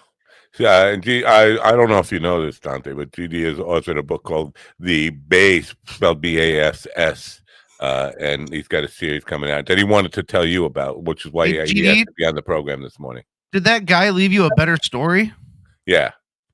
But I can't tell it to you because you're a blabbermouth. All right, Dante, is there that's sex? Not true. I didn't tell everybody about the one time. Hey! Never mind. Is there sex in the series? A lot of sex? No sex? Sex? There's all kinds of chicanery going on there. Yeah, because the thing is that's the way these things work. I mean, if someone wants a top secret invention, there's a lot of customers for that. I mean, well, that's why I wanted to talk about top secret inventions in sex, because one of our sponsors is a top secret inventor of a sex. What do you call it? Is it a doll? Is it a robot? What is it? But it's got no head on it, which is very weird. That sounds like something the government would do. Yeah, and it would probably cost about $8 billion, right? I don't know. Yeah, and then it blew up, right? Yeah, it blew up, and then but they'll get another chance at making it too, right? I didn't think about that, but yeah. So that's the way it works. I don't know how they're going to make that $8 billion back, selling them at like $600 a pop with 10% off. Tantaley.com. The link is in the description. If people want to go find out about Steven's favorite. With that Tantaley ad, how could they not? Yeah. So now this is an endless project for you. If it gets picked up and becomes a series, you got to keep writing about it forever and ever, right? Then sure. And then, and then us females, it's not just the writing, it's the shopping. I get to shop for the props, and I like to, we like to shop till we drop, so I'll get to get the props for all the different scenes and sets. I'm really looking forward to stylizing some of them. We have very quirky characters. I mean, military research scientists, they're quirky. So yeah, no doubt about it. I've been around a lot of them, and they are quirky and crazy, which is why I asked about sex, because I can't imagine any of them ever having sex except with themselves. But but understand this now, because writing a series is a daunting task, which is why on most series it's more than one writer. It's definitely more than 10 writers sometimes. And so I mean, if you're the sole writer on this, you can't possibly do 13 episodes a season for on and on and on with just one person, or can you? Do you think you can? Well, I guess we're going to cross that bridge when we come to it. But basically, in addition to the books, I've been steadily writing episodes. I think I've gotten, I think maybe like halfway through a season, because I did the pilot and then some of the other stuff, and it's just too much fun to be legal. Wow. Can I say? But anyway, and then there's a lot of intrigue and a lot of like I said, and you said, I mean, scientists are a little different from the rest of us. Very weird. They were all weird. Very, very strange people. But now keeping the cast together, because it's been time since you put the first book out and the second book. Is each book an episode, or is it several episodes per book? Let me see. The books are a trilogy. So book 1, book 2, and then book 3 is the whole story. It would have been a really fat book if it were all one book. So I chose to, do it in installments. And then the TV series, film series is based on the book series. So everyone gets a little taste every week. And this from broadcasting, the last minute or two of every one of your shows has to make people want to come back for more. It never happened here. Not it never happens. The last minute of the show makes them want to go kill themselves, generally. And people that were in earshot. Well, I would say that about the first 240 minutes or whatever, too. It's pretty much just long trying to convince people to end it all. That's all we do here. You act like stupid things happen on this show. Like, Grok, is this show dumb? Hey, Grok here. Go fuck yourself. See that? Well, I mean, maybe is that why you put the news in the middle of it? Because if people aren't depressed enough that you'll just give them a little bit of like what's going out in the real world. It's like, or to be honest with you, the original, I needed something to buffer at the start of the show, and I'm trying to do a radio type of format here. It never works out. I mean, you're supposed to do news and weather every 15 minutes or something, or at least headlines. Time and let people know the time. But then trying to stick to a radio format time, with the because idea. this is a digital broadcast on the internet, anybody in the world can be watching at any given time. And we have like 24, we actually have like 28 different time zones, because not everybody's on the hour. Some countries are on a half hour. So by the time we did the time for every place, the show's over. You're interested in this, I could tell, Dante. Now, ask him about the polls, what time it is at the polls, because all those longitude lines match up there. He can't wait to answer this for you. Well, I think what intrigued me earlier when all of y'all were like talking over each other is, you had said that sounded like no one's microphones are on or no one's headphones were on. To me, it sounded like one of those debates that we tune in to watch the debate, and it's like, what was the question? Yeah. But anyway, it can be. Well, they actually hate each other, but they're also lovers. So there's that. Not like Real Housewives, though, because that's another thing. That's worse than the debates. All you hear is the screaming. See, I don't have television. I wouldn't know about this stuff. I do remember like CNN or whatever at Fox, where they have the talking heads on. They shout over each other. That's just annoying. But I guess that's what this program is. But it's two comedians trying to yell about a kid who was better, more successful than either of them have been. An 11-year-old who was already far more successful in the comedy world than either of these guys, and they're both angry about that.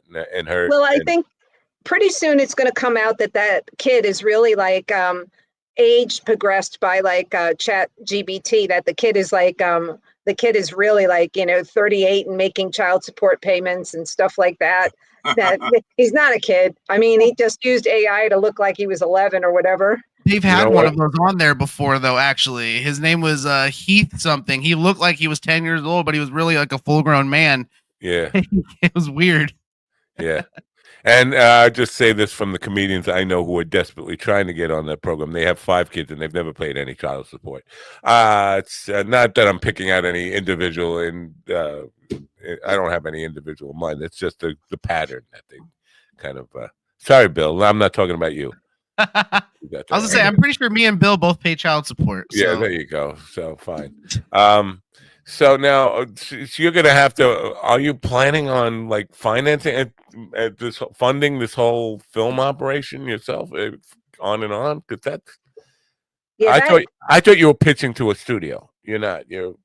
No, I am. I am humbly offering. Offering my books and whatnot in exchange for getting it out there in the film world. So I've done the story part, and I know it's going to need additional packaging and processing to make it into American cheese. Yeah. But we love American cheese. It lasts forever. Especially government cheese. Yeah. Oh yeah. Grandma used to bring that around. Cheese. Nothing makes a better grilled cheese than government cheese, man. I tell you what. Except for it doesn't really melt. It bubbles. It bubbles exactly. And it forms this crust on top. Yeah. I don't know why I don't know about this stuff. I feel deprived of a cultural moment. Oh, here. No, I grew up rich and I didn't have to have poor people food. Poor me. You don't think I'm poor? Are you trying to say you don't think We're not talking about morals. We're talking about finances. Fine. Morally, you're bankrupt, but that's beside the point. I'm sorry. I was born. All right, fine. It's all right. We forgive your parents. We were born with like government cheese in our mouth, not a silver spoon. Is that what we're saying? That's right. Wow. That's our story. No, I was born into a family that was very upper middle class, and then my father died without any insurance. Ooh. And then we became reliant on government cheese. I went years without having like utilities and food. And I was born with a pewter fork in my eye. So. Fork in your eye. Anyway. Now, we could come back to the book, but I want to talk about this podcast you're doing, hyper local podcast. It's a very strange idea to me because podcasting is a global enterprise, and now hyper local. It's all about your neighbor. I don't want my neighbors tuning in. Last thing I wanted to let them know what I'm actually doing in the morning over here. What happened was I was writing. And I'm still writing this thing that pops up once a day on Facebook called the Sidewalk Report. It pops up under my name, my profile in Facebook. And I've been writing that daily report. And then folks encouraged me to somehow or another expand it and to do that as a podcast. And so I have started that because it can reach people outside of Facebook, since not everyone has Facebook. It's not everybody's flavor. So, so I have, What the topics that is there a short? Because I would think you'd run out of things to talk about pretty quickly if it's hyper local. Like I don't know where you live, but I know the state and all. But here, this town is so quiet and dead. We had a guy die in a swimming pool a couple of weeks ago. That's going to be the only thing to talk about for the next 10 years because nothing else happens here. Oh, a cow got lost. I mean, women, y'all just had Carolyn McCarthy die, and she was a Long Island resident. Yeah. Let me just tell you about the Long Island thing one more time. The long is an important word. That was 95 miles away. She basically lived near New York City. I'm on the other end. I'm by Rhode Island, closer to Rhode Island than I am to New York City. So he pronounces long correctly too. Yeah. You guys you guys get real nice, gentle news like cows escape and stuff, and like our local news is like black man gets jumped in by bikers in bar, city protests. I like that. That's happy news. Did they kill him? The Rust Belt also has like a lot of empty buildings with a lot of long histories, and then present day histories. And if that place is empty, like why did they have an explosion and a fire? I'm curious. So I've read. So I've always been a fan of like the whole espionage thing, and because I'm a UFO guy, right? So the top secret thing and all of that. Black sites are a thing that interests me. And I've always heard that Pennsylvania was a hot spot for black sites because of the amount of abandoned buildings they have.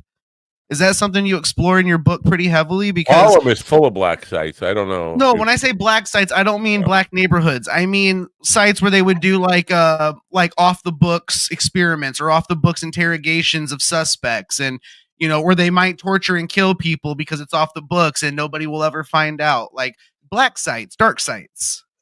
Well, in PA, I'm sure that there is, all kinds of stuff going on here, because occasionally, like I said, we have the random explosion and the random fire of a place that is supposed to be vacant. And why did that catch on fire?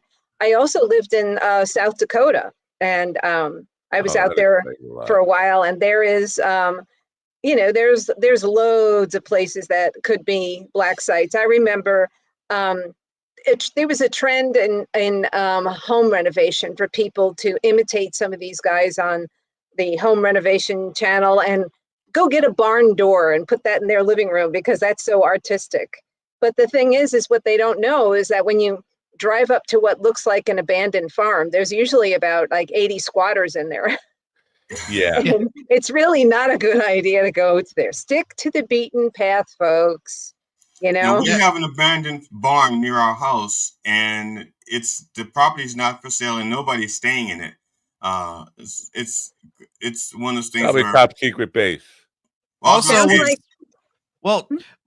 what's a bad idea though is so the worst kept secret you can find online is there's a list of buildings that are confirmed black sites by the U.S. government, and you can go visit them. There's one in Chicago that we drove by, and we started taking pictures in front of it, and security was out there in about 30 seconds saying, "You guys got to delete that. You guys got to go." And they had federal identification. It was scary. It's like the worst kept secret, but don't go exploring. You'll get in trouble. Well, what folks are doing now is, and they did this, there's this factory that has been closed here now for quite a while, is they get a drone and they fly the drone in them. I've been seeing that. That's neat. Yeah, that's been really cool because they, if there is security in these places, they kind of have a hard time chasing down a little drone. But I've been seeing people call them that less invasive urban exploring. It's pretty cool.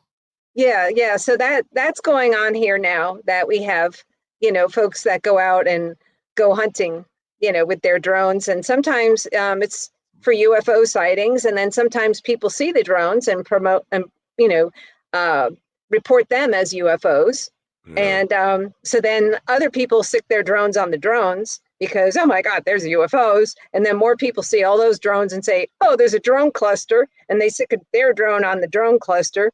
Yep. And, so we get this like UFO drone cluster warfare out here too. That is a lot of fun. And see, where I live, it's 80% conservative. So it's 110% capacity for guns. They would just start shooting shit down. Oh, no, we have that here too. Yeah. And then you add the alcohol and the meth into the mix and, so you get the crap shot too. Yeah, on Father's Day, a kid across, I guess the father got backwards. The father got the kid a drone, or the kid got the father a drone, but the kid was playing with the drone. But I noticed it was spying on me. The dog first noticed it, like looking up, what's that? And what are you looking at? And this guy, and I would have, if I had a shotgun, I would have shot his drone down because it was being intrusive. And I think there's a lot of that going on, like rednecks running out in the yard. Oh, you can't fly over my yard and shooting drones down.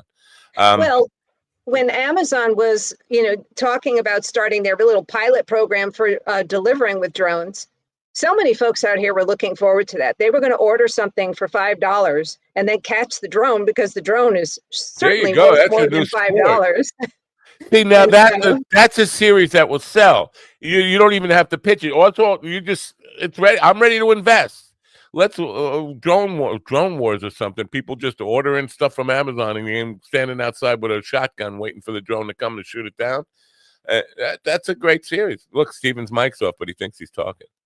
You can't fly drones anywhere anymore, man. Like if you go to sporting events or anything with public figures, they have EMP guns that they shoot these things down with now. So I mean, it's almost dumb to try anymore. I wouldn't risk it. Not if you're going to spend the money on it. The kid didn't have a problem with it. It kind of doesn't. It doesn't stop people from they don't want to go over like a crowded situation, like the Super Bowl or something like that. But these abandoned buildings or so-called abandoned buildings and things like that. I mean, folks want to know what's going on there, so they send their drone. Are you a fan of conspiracy theories? It sounds like you might be. No. If you have a conspiracy, I have a theory. All right. Yeah. Interesting. The other night, I watched an archaeologist kind of disrobe Joe Rogan and his crazy conspiracy theories. The pyramids, there's a hieroglyph that they call the helicopter hieroglyph. And they were all over like, what the hell is that? It's definitely a helicopter and a submarine and all this. And the archaeologist was there to say, you're completely wrong. You guys don't even bother to look this up. We've kind of pointed out what that is. Ramses the first and Ramses the second signatures were placed over each other because they tried to wipe each other's memory out, and they would engrave their signature over the other. And then basically that's what that is. It just ends up by coincidence looking like a helicopter, but it's like overdub. And all that stuff. So, I mean, I'm not a big conspiracy theorist. I think a lot of them are There are a logical explanation, but Stephen will believe anything you tell him. So no, not true. We even took the test that we were given from Cambridge. I'm very analytical, and I can generally analytical. Spot, Did you say anal?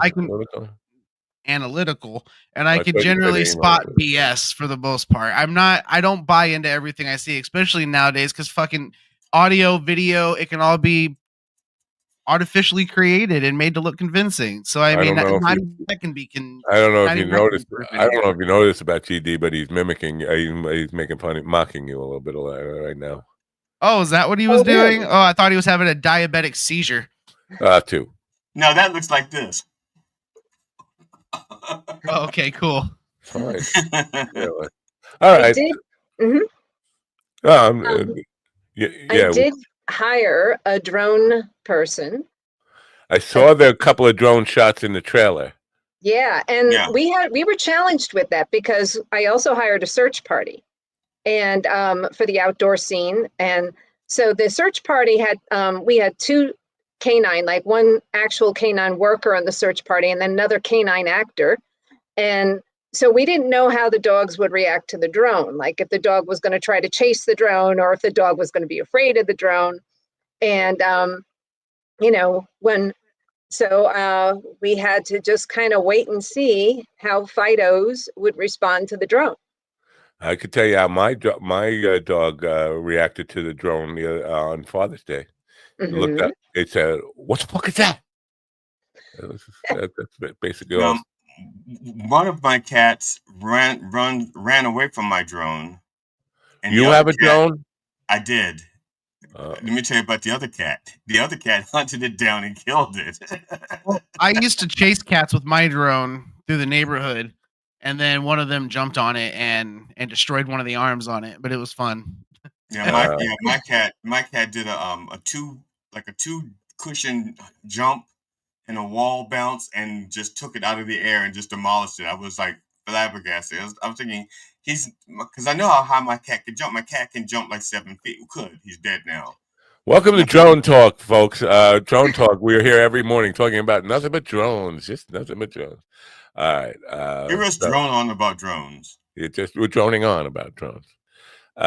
So I just want to say I have been to the Montauk Project. Are you familiar with the Montauk Project? I've heard of it, but I haven't delved into it. I can tell you right now, it's all bullshit. It's all bullshit. I was there at the moment of creation. It was during my original radio show in 1988. I had Preston Nichols on, who's the author of the Montauk Project, and he told me about Camp Hero, a black site that is top secret. Nobody's allowed in there. And so we went there, and we went in, and we got in no problem and walked around, and none of the things that he claimed in the book were there. But I was also there. He was partners with this guy, Al Bialik. Al was claimed to be on the Eldridge, which was the ship that was supposedly made invisible during the 1942 or 1944 experiment, the Philadelphia experiment, and all that stuff. Claimed to be on that. Claimed to also be the same person as the guy Duncan Cameron, who was there in the studio with us. They were the same person, but their soul split in the Philadelphia experiment thing. Duncan went to Mars to meet Jesus and Elvis. Told me this was a straight face, but I know they were just making this stuff up. I knew these guys very, very well, and they were just making this stuff up for mass consumption to sell books and doing all kinds of radio shows and television shows. So there's a lot of that. But the bottom line is this black site that was supposedly off limits. Kids could go in there and just walk around, no problem, and all stuff. And Camp Hero is still listed as one of those black sites that you can't go to. Well, I think the actual one of the main things that is happening in the black sites, if I may, is where government cheese is made, and also the sodas that are cheaper that you can only find in the ghetto. That's Faygo. where they make it. Yeah, Faygo. yeah, Faygo. That's right. That's where you get. That's the Faygo factory and the government cheese factory. The government cheese federally aided government. I don't know. He's off the track. I'm going Fed. Is that also federal aided government? What's the acronym there? We need to know. It's FAYGO, I believe. So, way. And it is. He just like went poof right through the screen. I think maybe the government cheese is doing a number on his insides, but I told him to get like a little potty underneath his wheelchair there, so he doesn't have to do that. He could just like multiply. But he's not doing it anyway. So this is a marketing idea now for your books. You break into these black sites and you just leave copies of your books around because this is your target audience. People who are going in there and snooping around. This is right. There you go, Stephen. We got a job for you. Yes, we're gonna have you go into these black sites and take their Fago and drop off my book. Yeah. So remember, now pimp the book, okay? You know. Right. I'm talking about your out of this book. Your target audience. I'm assuming your target audience is dopey marshmallow Amish boys like Steven, right? Millennials, joke thieves, probably. Wow, disrespectful. What? I didn't call you a pedophile. You know, Matt, with our outfits on, we look like before and after AIDS victims. Anyways, back to you, Matt. Right. Okay. But so I mean, do you know your target audience is it's millennial dudes like him that just have no life, right?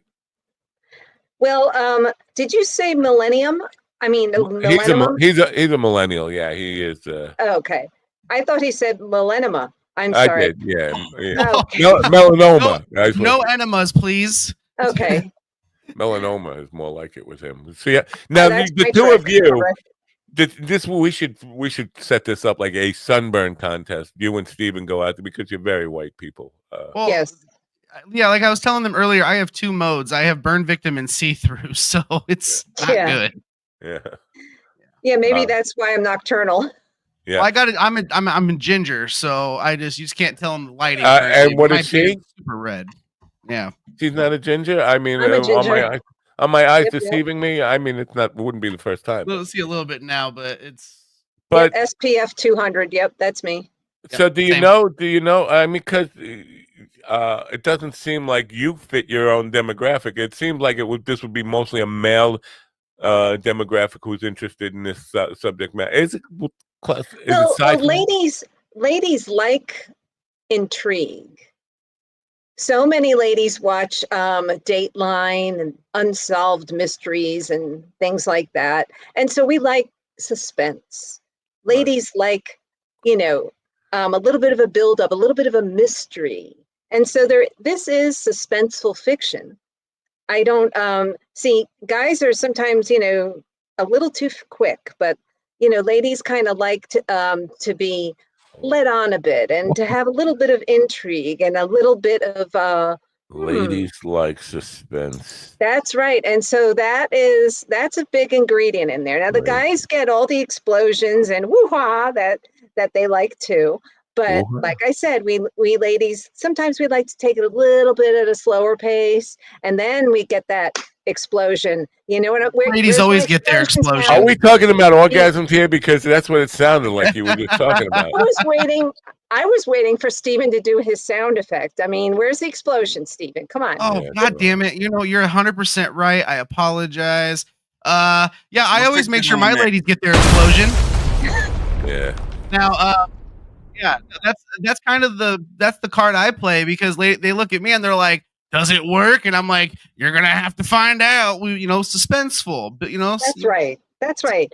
You don't show everyone your hand. It's just like the Kenny Rogers and the Gambler, that song.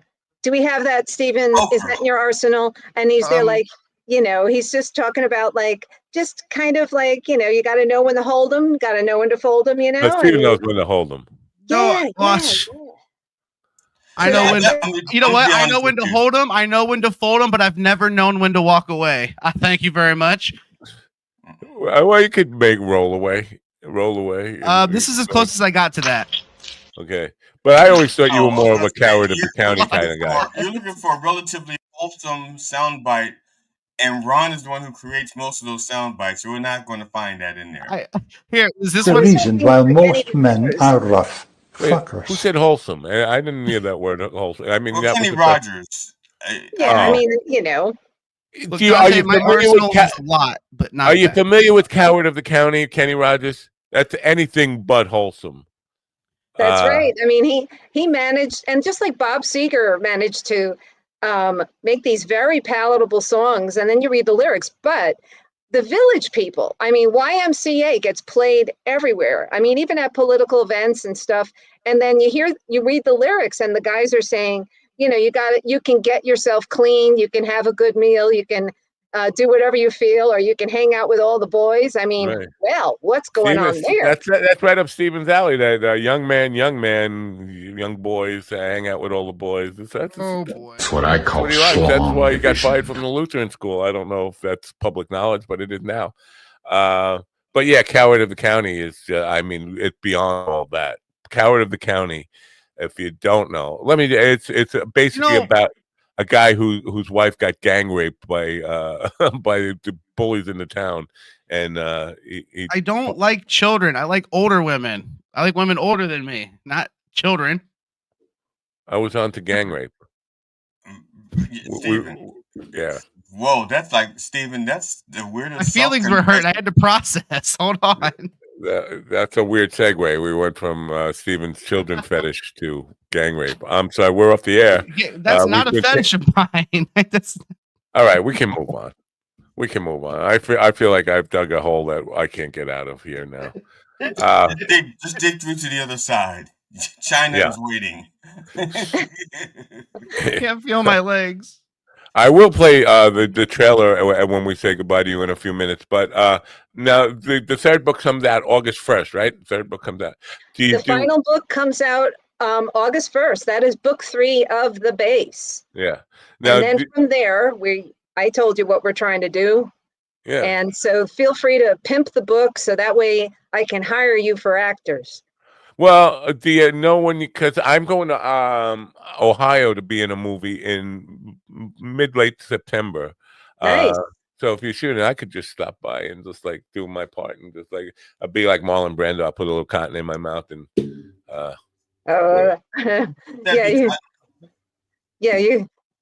So, but do you do any kind of special events when a book comes out? Like, do you do book signings? What do you do? Yes, I have been running around doing book sign and sells. They're mostly local because of that micro local thing I have on Facebook. So I have been running around doing some of that. And micro local, because here on our news calls themselves hyper local, which is why I called your podcast hyper local before. Micro local, again, it's like within a 2-block radius. It's a little further out than that, but we do there was one where I talked about some of the unusual activity in the skies. So I don't know, is 7,000 feet micro anymore? I don't know. Wow. But it's not gossipy like your neighbor next door and stuff. It's like, hey, what's going on in these old buildings? And it's interview small business owners, interview people in the social safety net, interview random strange folks, because the Rust Belt has plenty of them, including me.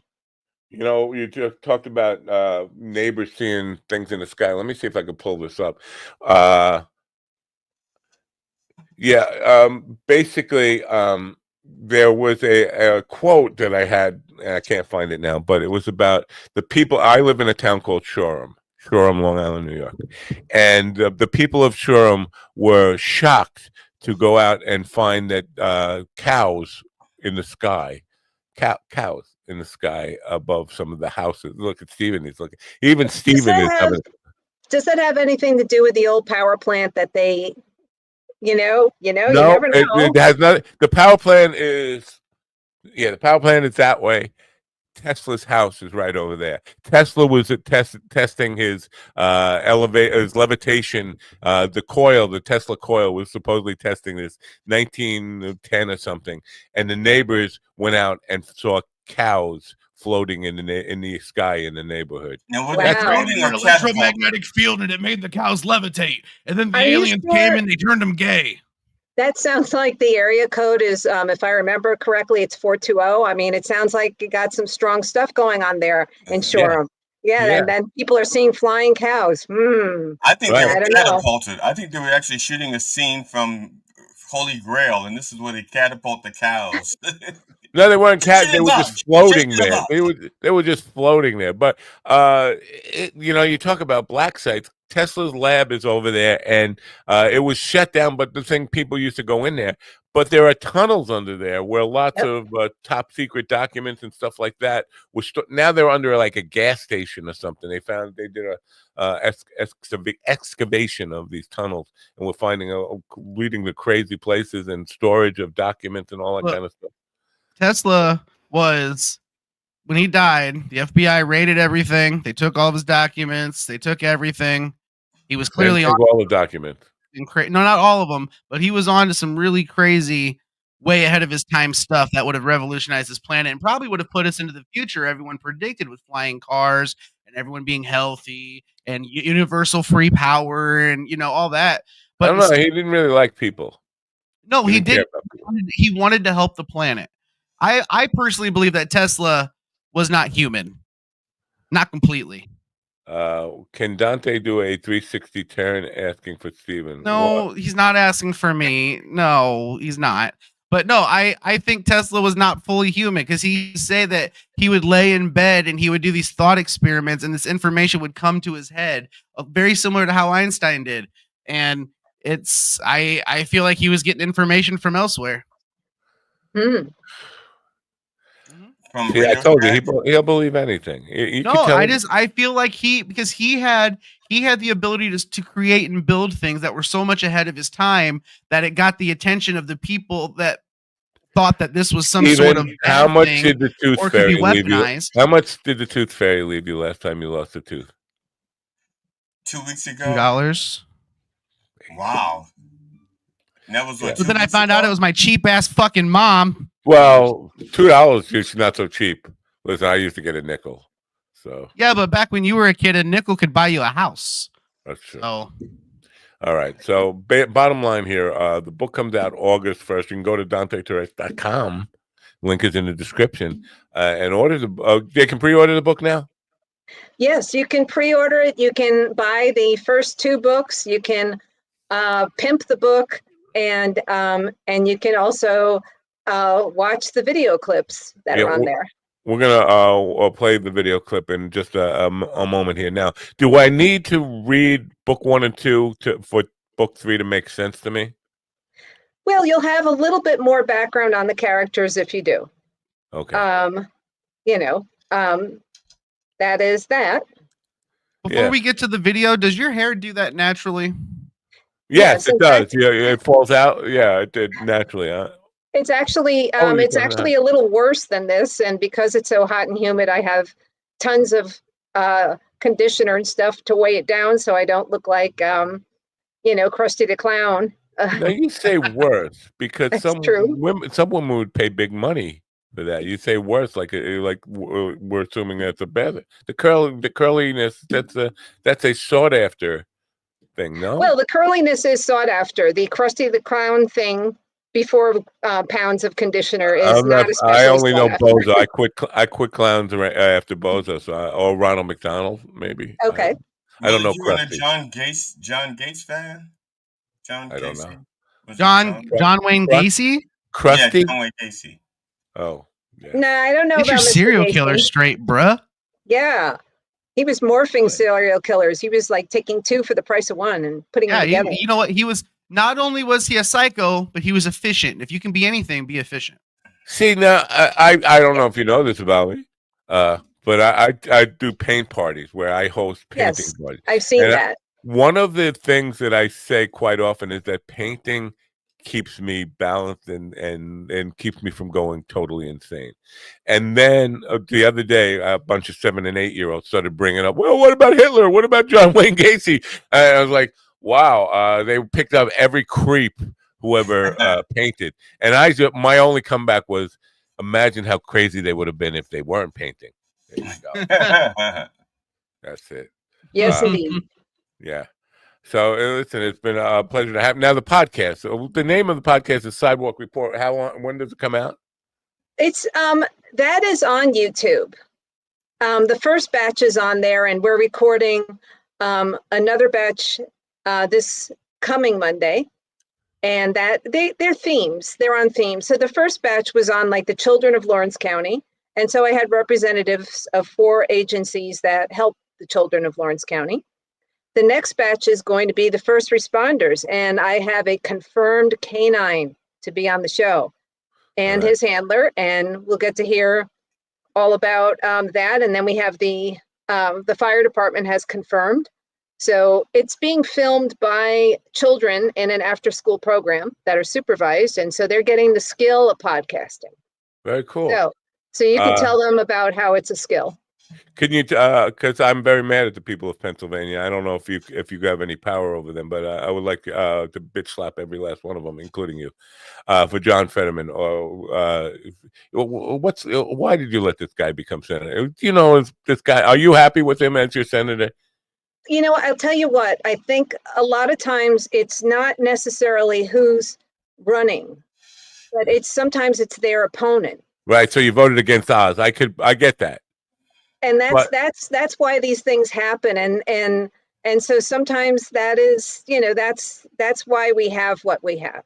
I definitely wanted Oz to lose, but you know, you couldn't find somebody better than Olga Fetterman because he looks like a freak anyway. Well, I'm sorry, you shouldn't be basing thing, but there has to be one person who can represent the state of Commonwealth of Pennsylvania, right? Commonwealth, but it's somebody better suited to represent the state than this guy. Well, the other states also feel our pain. They also have some folks in Congress and in the House and the Senate that they kind of maybe privately behind closed doors.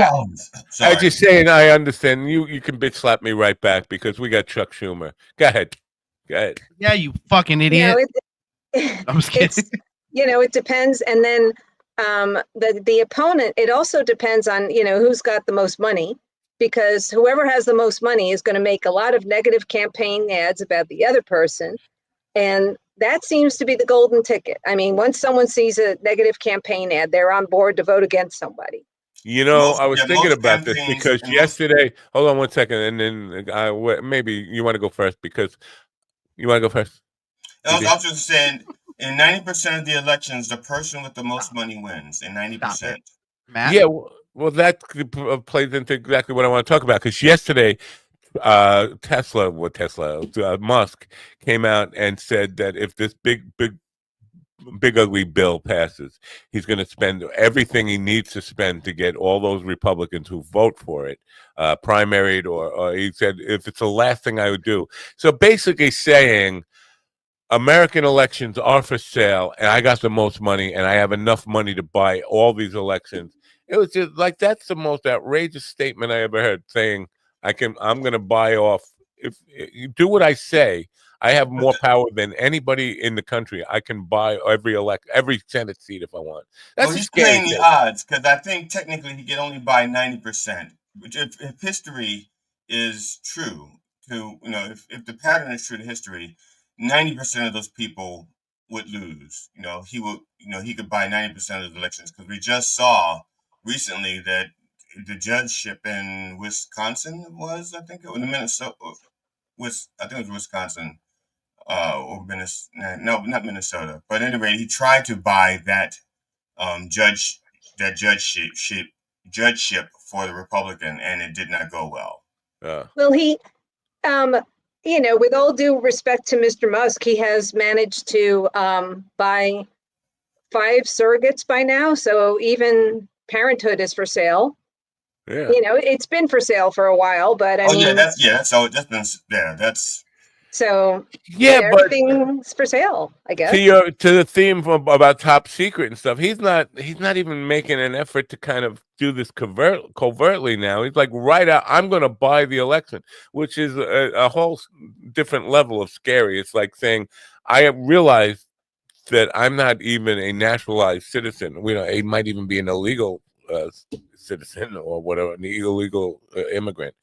But saying that I'm the most powerful person in America, like it or not. I can influence your elections and take over the entire government. That's basically the statement he's making. It's pretty scary, I think. It is. I mean, I'm sorry. No, you go ahead. Well, no, you go ahead. I couldn't really write a character that strange.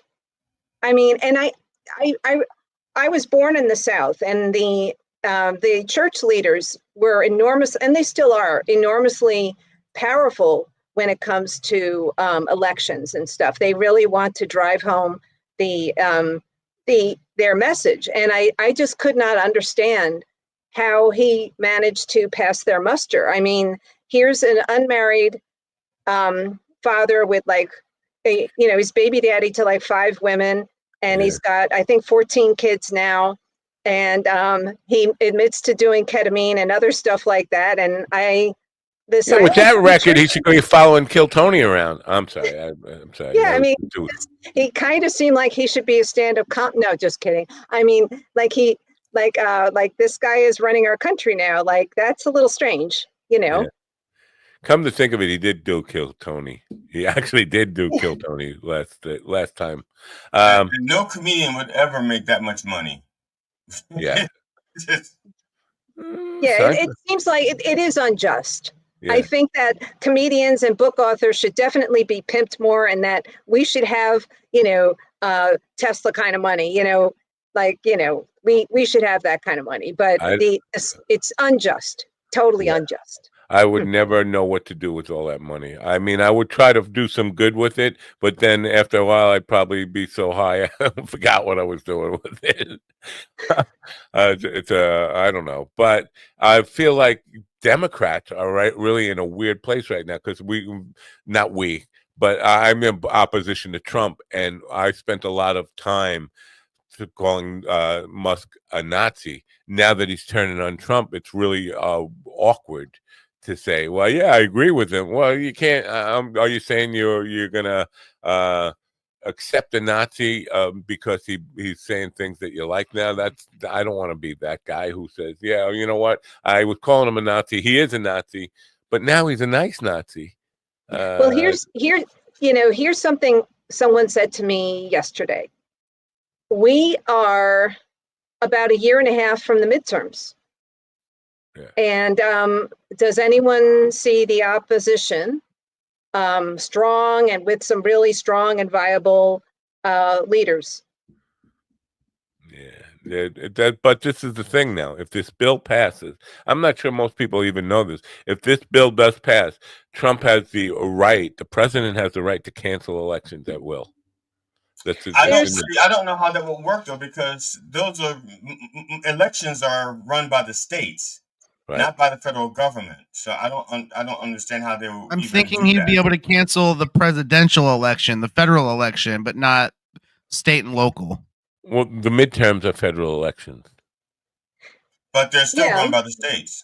Right. I mean, yes, run by the state, but they're run by the states. But if he cancels it, then he would just remove the presidential candidates off of it, then, right? And like the House and all that, right? No, the House and the Senate, yes, and that's what he's talking, and that's what Musk is talking about when he says he's going to fund the primaries in opposition to that. He's also talking about starting a whole third party.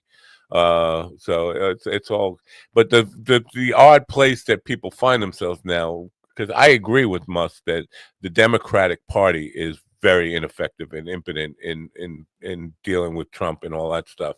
But I don't know that his third party is going to be any more. Party X. Yeah, that's definitely what he would call it, without a doubt. Yep. Anyway. It remains to be seen. I mean, I used to be able to read my New York Times every morning before I left for work and everything like that. Now I'm lucky if I get a third of the way through the front page, those stories, because there's so much happening so fast and it is so complex. Right. And that's kind of scary because it is so complex, we can't really digest all of it and monitor all of it. Yeah. And so I guess that's kind of why folks like me in the creative community and you comedian folk, work very hard to generate like an alternate universe for people to, come home to or, partake of, because we do need that alternate universe if we're going to maintain mental health. Escape, yes, absolutely. Well, I appreciate you being here. We're going to play the base trailer right now. The book comes out August 1st. You can pre-order it right now at DanteTerrace.com. Thank you. Thank you for being here. I appreciate it. Good to talk to you, and good luck with everything you're doing, screenplays and movies, series, and all that. Thanks for being here. Thank you, gentlemen. Bye for now. Bye. Thank you.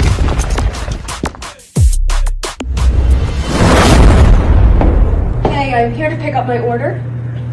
I'm sorry, it's running a bit late. I don't like to be kept waiting.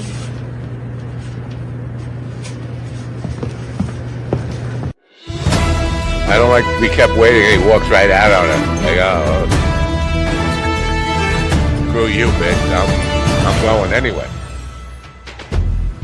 No more questions. No more questions. But I do thank you for being here today. We're just going to wrap this whole thing up. I have something like that.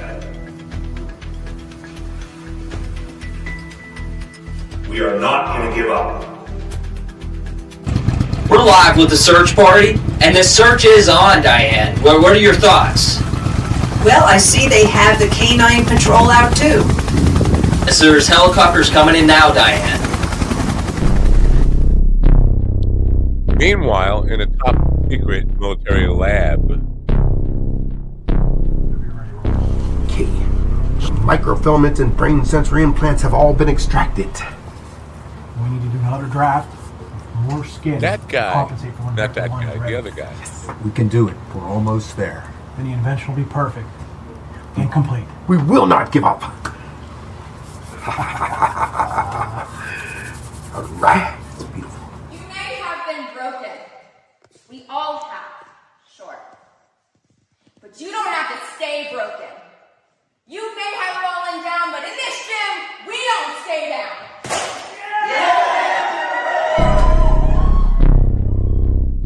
Wait. Meanwhile, in a top. It's finally perfect. Awesome. Finished.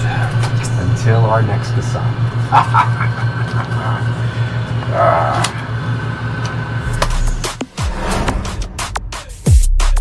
I can't read these credits because they're too small on here, but I'm going to try my best. I want to see if I recognize. I don't want to disparage the guy, but we're not gonna give up. We're not gonna give up. I don't recognize. Give up. We're not gonna give up. We're not gonna give up. We're not gonna give up. We're not gonna give up. We're not gonna give up. Hey, hey, ho, ho. Hey, hey, ho, ho. Hey, hey, ho, ho. Hey, hey, ho, ho.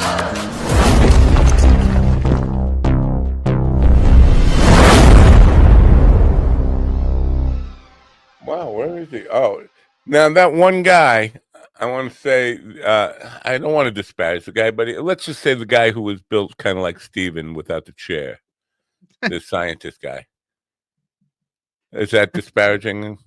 He looked like John Ortiz. Are you familiar with John Ortiz? He's a comedian who was in the show The Job, Dennis Leary's. He was part of that Dennis Leary comedian tribe. You know him? That's who that looked like. I wonder if that was him. I didn't see in the credits there, and I'm not going to play the whole thing again to get to the credits again. But I wonder if that's him. I forget what his role was. Dr. Reuben Summers or something like that. But yeah, I don't know. He seemed a lot like him. He sounded like him. He looked like him, except he wasn't that heavy when he was on. Sorry, I just disparaged him, didn't I? I was trying not to disparage him. He's a little chubby guy. I am a little chubby guy. It's okay. That's what I meant when I said built like Steven, a little chubby guy. Is that all right? That I said fine. that? All right. So you don't mind being referred to as the little chubby guy? A little. Dude, look. Hold on. I'm Let me finish the thought. Women. You can say what you want. I'm gonna go get it in. Let me finish the thought. A little chubby pedophile joke thief. Jesus fuck, man. Oh, I forgot that part. The guy who likes Jesus fuck, man.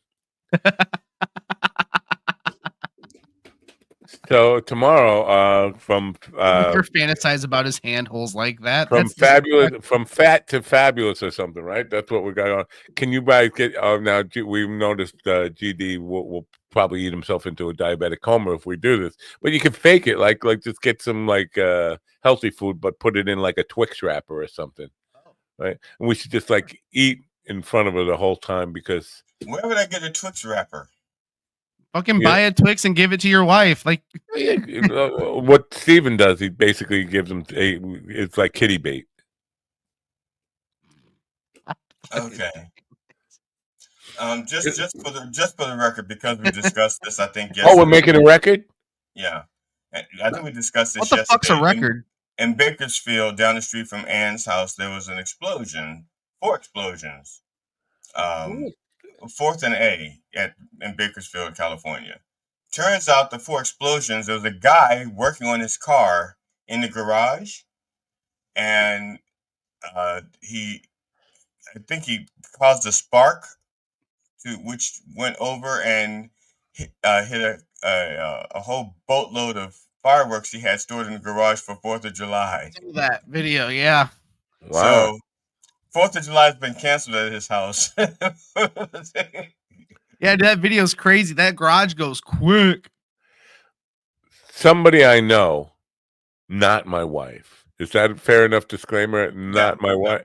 Yeah. Was talking about a guy. This is so weird. He stepped on like an M80 or something, and it blew apart an artery inside his leg, and the guy died. On what? He stepped on like an M80, like a M80. An M80, they're like a quarter stick of dynamite. Yeah, but he stepped on it and it blew apart an artery inside, like an interior thing, and he bled out in front of people. And she was saying, this person was saying, why didn't they just tie it off? Like most people wouldn't know what to do. If you saw a guy step on an M80 and all of a sudden he's just laying there freaking out and like dying, you wouldn't know what to do. Like if it's internal bleeding, you're not going to know. I would. Like that's what. Matter of fact, I've stitched up people. I've tourniqueted people. But if they were bleeding internally, you wouldn't know. How would you know in the first place to know what to do? Oh no, you'd have to take his pants off to see the discoloration. Would it even discolor that fast? That's the reason you need. I don't know this because I've never been around somebody who did that. But how long would it take for the discoloration to even happen? I don't know. I don't know. I was that dumb kid that would.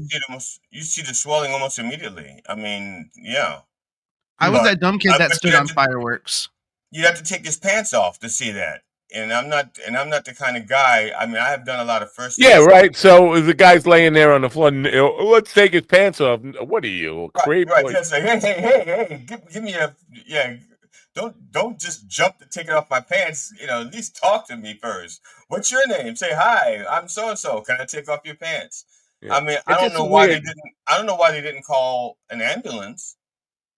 The whole thing makes no sense. I don't know. Most ambulances take so long to get there. Stepping on an M80 blow apart an artery in your leg? I mean, it's probably a percussive injury. It's probably like just getting hit. It's probably a percussive thing. Weird. When I was a kid, we had. Here we go with the 1890s to deal with them, and the 1790s again. We were because it was raining out. We were in my patio, a screened-in patio in the back, attached to the back of the house. Yeah. And we had 2 shopping bags full of fireworks. One of them had nothing but bottle rockets and like 10 grosses of bottle rockets, right? And we would lighting off fireworks from inside the patio and throwing them out. But somebody, I think it was my father, dropped a cigarette in the bag full of bottle rockets inside enclosed. Now What is that? Like that's like over 1,000 bottle rockets shooting around in every friggin' direction. That's hilarious. Yeah, the patio was never the same. We were driving through windows, driving through walls, everything. I mean, it was.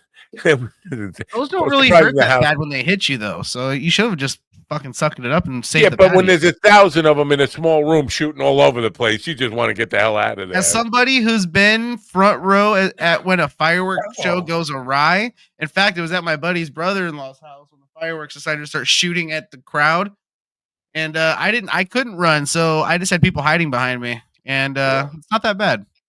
What a total waste of money fireworks are. I mean, I never got the boom. Like, you're just burning money. That is the least manly thing I've ever heard.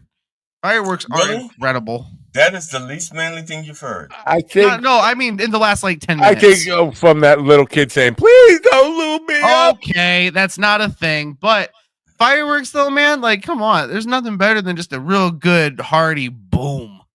Why? No, there are things better than that. All of you suck. Listen, there's nothing but dude, especially when you get one of those real big ones that go off and they echo and you can just hear it for 30 seconds. That's the best. Rattles houses. Oh yeah. Fuck people sleeping. That's I got all year for that shit. I guess there's a market for people who like fireworks, just like there's the people who watch all of Godfather. Boom. Yeah, see, it's great. I didn't notice any difference in your appearance when that boom happened. It's because I came in my pants. All right. You have to be vulgar. Don't you have to be vulgar? We try to. This is a family-friendly show. I don't know if you noticed about this show. This is about as family-friendly as a fucking date with Manson family. Manson family. I was talking about. I love Manson family. Partridge family. Partridge. In a pear tree. Yeah, Danny Partridge, Danny Bonaducci, somebody posted a thing that he was the best bass player in the history of rock. I don't think he actually played bass, but he faked it well, right? I think he learned to play bass eventually. Well, he didn't take my. Now, I could be wrong, but I think he mastered 3 of the 4 strings on his bass. Listen, he did not make the list of bass players on Momo's list, so he can't be that good. I don't know. Momo could be jealous. Momo could be just jealous. Okay.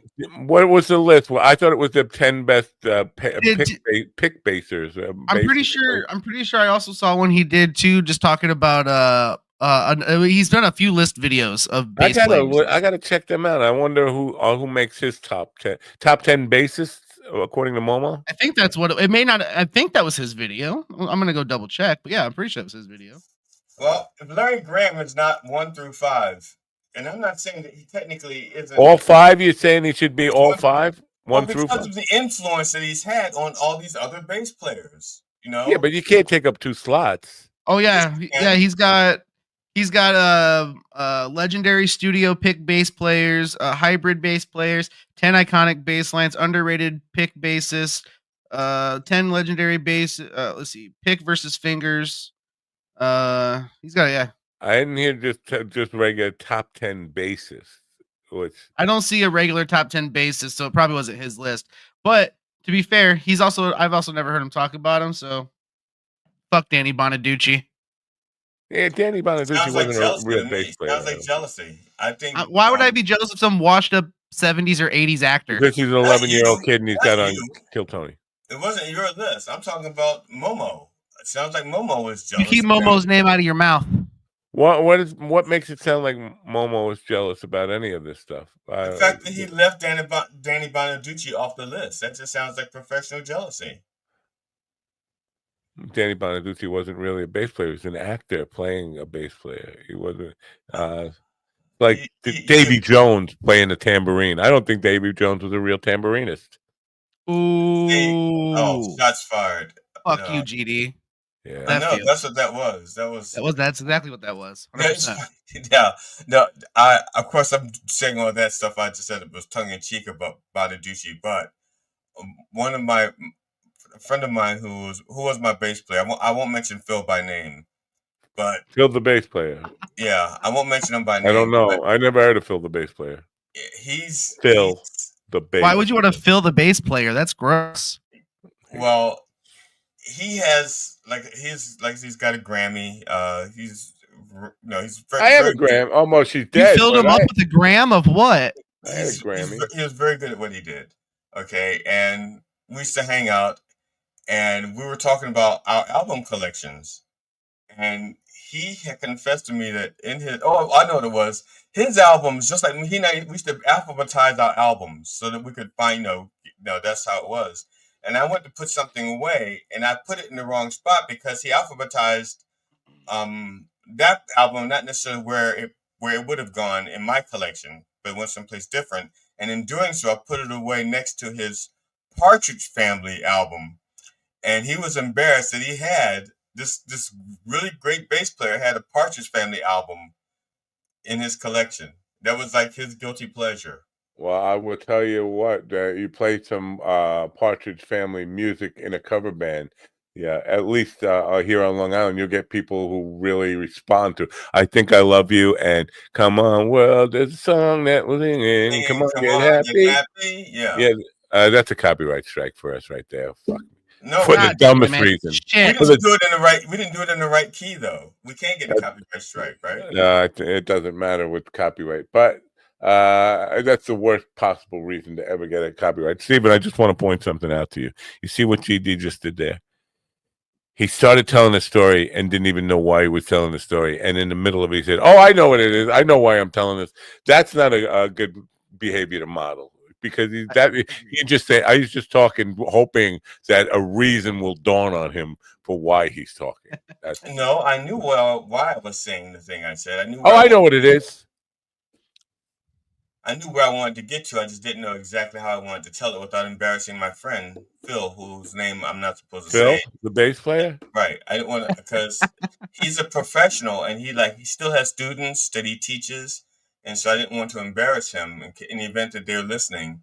I dropped my pen. Nobody cares. Nobody cares that I dropped my pen. He has a Partridge Family album. I dropped my pen. Okay. Fucking pick it up then. Did you say Mike Pence? Yeah, Mike Pence. You dropped Mike Pence? Whoa, that's gay as fuck. Is that who you met at Ace? J.D. Vance said on Twitter, he said, has there ever been a more exciting vice presidency in the history of America? Yes. Somebody said, you should call Mike Pence and ask him about his last month in office. Why would J.D. Vance think he's got this great gig going? You know, this guy was not the best vice president by any stretch of the imagination, but the most he said most exciting. I think the most exciting vice president was probably Dick Cheney. I was going to say Dick Cheney because he fueled all the wars. He did shit. He did all this shit behind the scenes and didn't. It was like nobody nailed. There's a reason it was a movie. Yeah, there's a reason they made a movie about it. Yeah. You don't think LBJ had a pretty exciting? I'm going to whack the president. I'm going to get the CIA. Yeah, I mean, you're probably not wrong. I don't think he whacked Kennedy. I'll be honest. I think LBJ's BJ's whacked him. I think his dick had a mind of its own. It was so large, it had its own brain. It was pretty big. I don't know. I don't think Lyndon did a thing. I think it's Texas. You know, everything is bigger in Texas. Yeah. Yeah. So I don't think Lyndon was behind the Kennedy assassination. I think it was this Johnson. Are you familiar with Ross Douthat?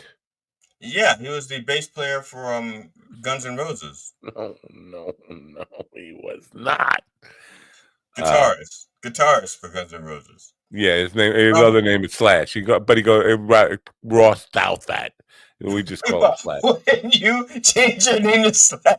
Yeah, I would have probably changed it also, yeah. Change my name to Slash too. Yeah. See, Slash was smart. He just made a nickname. Well, the guy's last name really, if you look at it, spelled doubt that. Like, I doubt that. And he's a writer. But he was interviewing Peter Thiel. You know. And I do know Peter Thiel. Oh, the Antichrist? No, Peter Thiel has been talking about the preparation for the Antichrist coming, and Ross Douthat asked him. He said, "All these things you're into sounds like you're the Antichrist."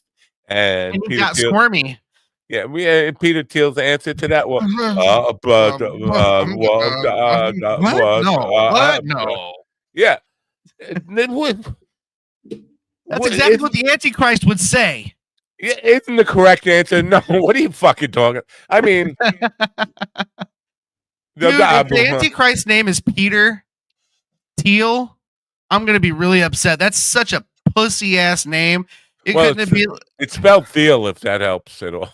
No, like it couldn't be Ozzy, like younger Ozzy or fucking Charles Manson or somebody cool. Have you seen this guy? He always looks like he's got like he's always sweating. His face is full of welts and stuff. He looks like he looks like a divorced middle-aged dad who just spends too much time on the golf course is what he looks like. That's the lamest Antichrist I've ever seen. But isn't that how that should work? If you don't want your Antichrist, just put it this way: if you're the he's supposed to be persuasive and attractive, and everyone's supposed to fall in love with him, so they fall for his tricks. Well, but money, not look like fucking Hitler's gooch. Well, look at what's his name, Henry Kissinger. Watch your mouth. Henry Kissinger was not an attractive man, but because of the power that he wielded behind the throne, women loved him. And guys wanted to be him. You know, I heard the same thing about Rasputin, but Rasputin just had a giant dong. I don't think guys wanted. I never wanted to be Henry Kissinger. Well, I never knew anybody who wanted to be Henry Kissinger. Well, I'm just thinking they wanted to have the same action that he had, not wanting to actually be him, but the same kind of access to beautiful women and power. That's true. Adam Driver's ugly as fuck too, and he's rolling in it. So yeah, good for him. Or the guy that used to be at SNL, the guy with the tattoos who used to sleep with all the stars. Oh, Pete Davidson. That dude looks like he's the poster boy for iron deficiency, and he fucking pulls the hottest chicks in Hollywood. Yeah, there you go. That's Peter Thiel up here in the. Ew. Yeah, it doesn't. He looks like the Antichrist, doesn't he? I mean, he's creepy looking. No, he doesn't. And he can't talk. I don't know. He's the worst public speaker in the history of public speaking. Antichrist is supposed to be an amazing public speaker. I beg to differ. I think Moses was probably the worst public speaker in history. Let my people go. Moses was so bad that God said, "No, I can't let my words come out of your mouth." Where's Aaron? Aaron will do the talking. You just look pretty. Well, he didn't have a microphone. He didn't need a microphone. He had Aaron. That's like they said. Moses was of uncircumcised mouth. So he had like this. Moses was like, "Yeah, God, see, where's your God now? See, yeah." And so I had Moses. I think you're talking about Froggy from Courageous Cat and Minute Mouse, not. Yeah, well, that's probably what inspired. Who did Edward G. Robinson play in that Ten Commandments? He played like Pharaoh's hitman or Pharaoh's flunky. I thought he played that in Blazing Saddles. I don't know if you know this about Edward G. Robinson, but he was also the model for the frog in Courageous Cat and Minute Mouse. Yes, he was. They used a lot. What the fuck is that? Courageous Cat and Minute Mouse. For a lot of earlier cartoons, they used a lot of celebrities who had distinctive voices to like Peter Lorre, Edward G. Robinson, not Humphrey Bogart. They used to imitate his voice for that. It's just like with the guys from Mike's and Men. You're talking about the voices of like Bugs Bunny, Daffy Duck, and all them. That was Mel Blanc. He was all over. Mel Blanc did the voices, but a lot of things. But I'm saying people like that. Yeah, they would imitate, big stars with iconic voices. Yeah. All right, we're gonna get out of here. I just want. Steven doesn't know who Courageous Cat and Minute Mouse was, and I feel personally shamed about Steven now. Are you looking for a video to show him? That sounds like it came out when my grandma was a kid. No, I was a kid, not your grandmother. Yeah, you're the same age as my grandmother, dude. Hey, Courageous Cat and Minute Mouse. This is Froggy. This is the guy who played Edward G. Robinson. Oh, neat. I'm not going to play a video. Where's your Courageous Cat now? See? Yeah. Okay.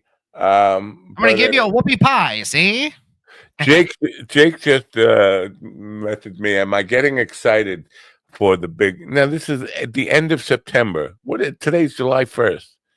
The shooting in Ohio. I don't know, Columbus. You mean Ohio? Idaho?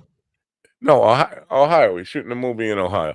But the movie. Am I getting excited for a September 20th 1 day or 2 day shoot? I guess I'm going to be there for. It's July 1st. I'll get excited on September 20th, and no, I won't be excited. I'll be scared. I'll be nervous. I'll be nerve-wracked and like thinking I'm no good. I can't do this. I need to chicken out. That's what I'll be like. Just for the record, next week I'm going to be on location at a shoot. For all of next week. So I'm going to be on the show, but I'm going to be broadcasting from the location where we're shooting. I'll just take a 2-hour break. Shooting what? A series, but it's the pilot for a series. Is it yours or somebody else? No, it's someone else's. Someone else wanted me to be a part of it.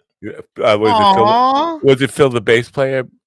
No. Is this going to be on Tubi? I don't know the answer to that. I just know that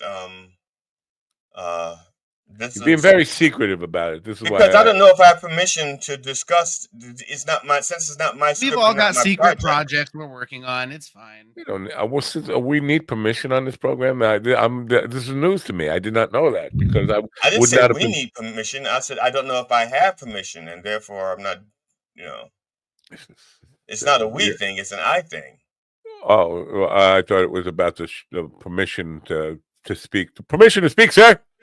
No. Shut up, boy. No, I'm just kidding. Boy? Who are you dressing that boy as? The boss. You can tell me what's not talking to the colored fella at the bottom of the screen. Yep, the boss.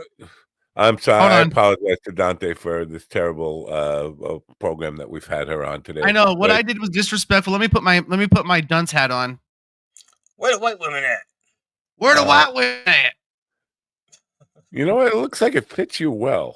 It really does. And it's really upsetting. Yeah, that's the perfect size. Yeah. Hey guys, do I look like my grandpa? I don't know. I've never met your grandpa. This is exactly how he looked, though. Just put on a KKK on the internet. Especially at family functions. I would prefer to look at you with the hood on than that big fucking marshmallow shiny object that looks like we found another planet in the solar system when you take your hat off. A dwarf planet, but I'm a fair-skinned ginger, you old geriatric fuck. Geriatric is one thing, but this head, you got to admire this head. This head is like the perfect. You do have a gorgeous head. I know. And your cranium is nice too. Yeah. All right. I guess we should end the stuff. Are you guys going to be here tomorrow? Are you bringing your junk food or not? I'll be here. I'll be here tomorrow, but I'm not bringing junk food. I will eat some dark chocolate if that helps you. Because and we'll decide tomorrow whether we're going to do a show Thursday or not. They're not a sponsor or anything like that, but I just happen to have some. Oh, you know what? I got an assignment for you guys. Should you decide to take it? Wait, did I give you your cassette tape that's going to self-destruct? Here. Oh shit! Where is it? Here's what I really want to do. I don't know if you even have any moments. What you really want to do? Do you really want to do? Do I really want to do what I really want to do? I'll tell you what I want to do. Really want to zig-a-zag ball. All right. Anyway, back to you, Matt. I want to create a program that we can air when we take a day off, like a best of. Now, I'm not sure that the best of. It could even be a worst of, but moments worth including in a 2.5-hour edit of crap that we've talked about over the last 300 years or whatever. Well, Matt, I think you already have that. Just put a compilation of shorts. You saved your shorts, there you go. Right? Just string together 2.5 hours of shorts. I my favorites are on mine. I can send them to you. The shorts are in the wrong format. They're all vertical. They wouldn't work. I mean, I know it's a lot to think about, and I don't remember what the fuck yesterday was about. I mean, the only good moments. What the hell was yesterday about? I don't. The only good moments that I even know, because once we get to the end of a show, unless I follow the guests, the odds of me remembering them are slim. But unless we get clips and shorts of the good moments, they kind of just fall. So I don't know, but I'll do my best. One last thing on politics. But it's just occurred to me because I will be heading down to Puspatak at some point this week, maybe even today. But there was a woman on Twitter I don't know what her position is, but she was pro-Israel, and she's saying the idea that you would ask Israel to set up a independent country within a country for the people who were, native to that land, like the Palestinians. That's ridiculous. No other nation, the U.S. would never do that. I'm like, I'm going to one of these right now. I'm on my way to one of those right now. There are literally hundreds of those areas where people who were victims of genocide in the United States have their own little country within a country. Does she not know that? She's saying, "Oh, no other nation on earth would ever do such a thing." Hello. Didn't France do that with Israel? I mean, isn't at the end of World War II, didn't France say, "Look, we're going to take half of what is Palestine and give 55% of the land or 60% of the land to the Jews and 40% of the land to the Palestinians"? She's saying Israel won that in the 1948 war. Israel won that land transfer, whatever she claimed. But her idea that no other nation would do that. I mean, go Arizona. Almost the entire state of Arizona is Indian land, native land, and the United States government has no jurisdiction in there. And there's plenty of, South Dakota, all these places, Black Hills, The Vatican. The Vatican, you're right. That's a country within a country, right? Yeah. Nobody was pointing this shit out to this woman. Like, hello, you're saying shit that is patently untrue. No other nation, lots of the other nations have areas that they say, well, we did the wrong thing by these people. Let's give them a little chunk of land and kind of appease them a little bit or whatever, and let them make their own rules. Happen. Liberia. That was I feel like the Native Americans got the best part of that deal though, because they get all the money now. Yeah. I don't know about what Australia does, but the Aborigines, they have like part of the I'm pretty sure the Aborigines in Australia, they have massive reserves of land that they control. Yeah. Yeah, but no plumbing. They can have the land, but no plumbing. No. Right, but yeah, like who needs plumbing? No resources. Here's the deal. The Aborigines can own the land, but they don't have any sweaty rod smell everywhere. No, so the Aborigines find gold on their land, then the Australians come in and take the gold, and leave the land. I'm going to say shut up because I will say things that will get me just murdered. I will say things that will get me murdered, and I'm not ready to get murdered just yet. Not today. What's the big bill? Beautiful. I have a question for you, real quick. Wait, you don't want to die today? You must be in a good mood. I told you I gotta go to Puspatak. This doesn't affect Stephen whatsoever. But in New York or on Long Island where you are, if you find gold in your land, are you allowed to keep it, or does the mineral rights for that go to the state?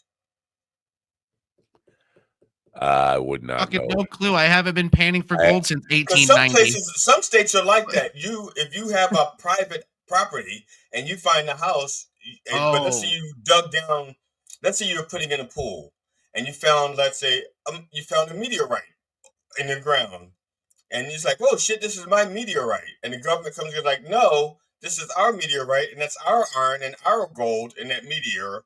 It's just your land. I'm just curious because if I deal my water, the water table where I am is like 254 feet down. I know that because I had to get the pump replaced. Now, that's not just my water. That's the water table. That's everybody's water. Okay, but I'm just using everybody's water. Right? Isn't that how well water works? It's not like it's my well. I'm just digging down to hit the water table. Welcome to archaeology. This isn't even archaeology. What is this? I'm just saying, if anybody knows, because before I dig up my yard and I find anything of value, I want to make sure I can keep it. Why don't you just throw in your goddamn Google machine, man? Oh, there definitely were some. I wanted to have a discussion. I wanted just to talk about something. If I wanted to Google it, I'd have fucking Googled it 12 years ago when I first had the question. Right. Well, I don't know if you know this about Long Island, but besides being long, it's also an island. But that's not the point. it's native land is all over here. So if you're digging where Willie went and violated my trust in him at the Amityville Horror House, that whole stretch is an Indian sacred burial ground.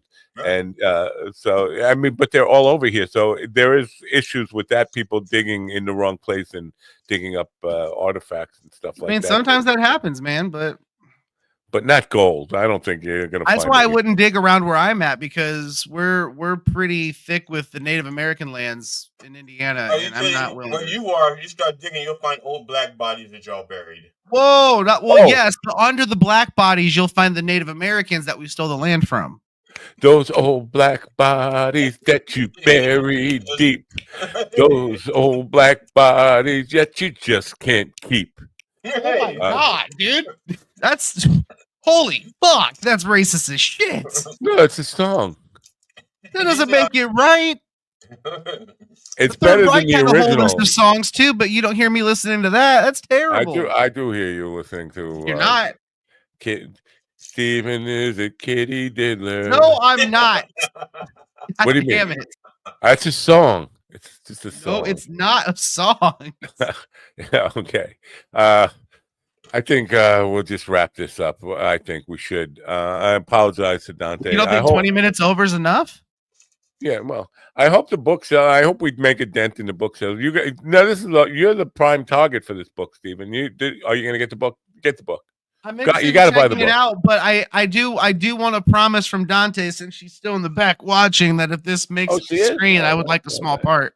I did not know she's still in the because I only see 3. Stephen, there's no way you're getting a small part. If the part is not big enough to accommodate you, I mean, I need at least a 3XL part. But I'm just saying that, like I would like a part, because here's the thing: there are no crippy actors in the world, and it's time to happen. In the script, character development notes in the script, it says fat, pudgy Amish, cum stained mustache, pedophile joke thief in a wheelchair. That's right, Perfect.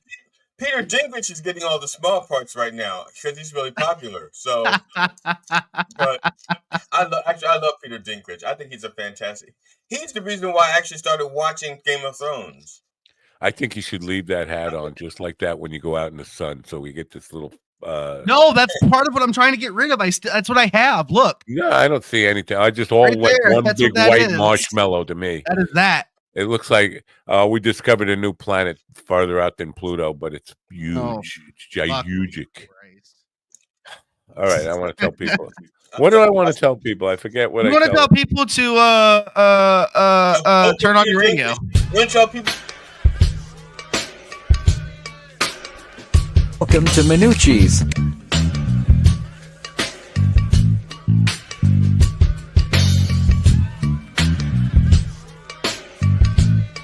Inside me.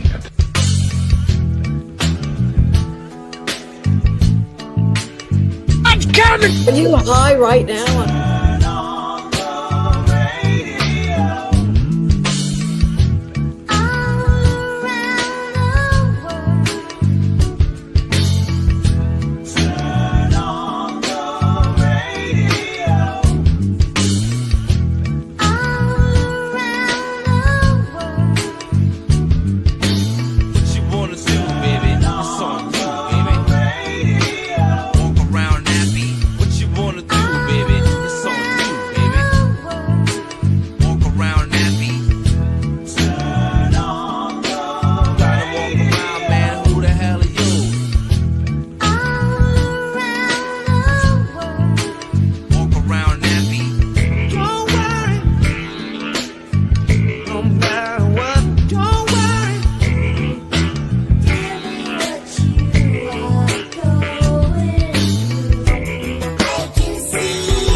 me, listen to me, listen to me now.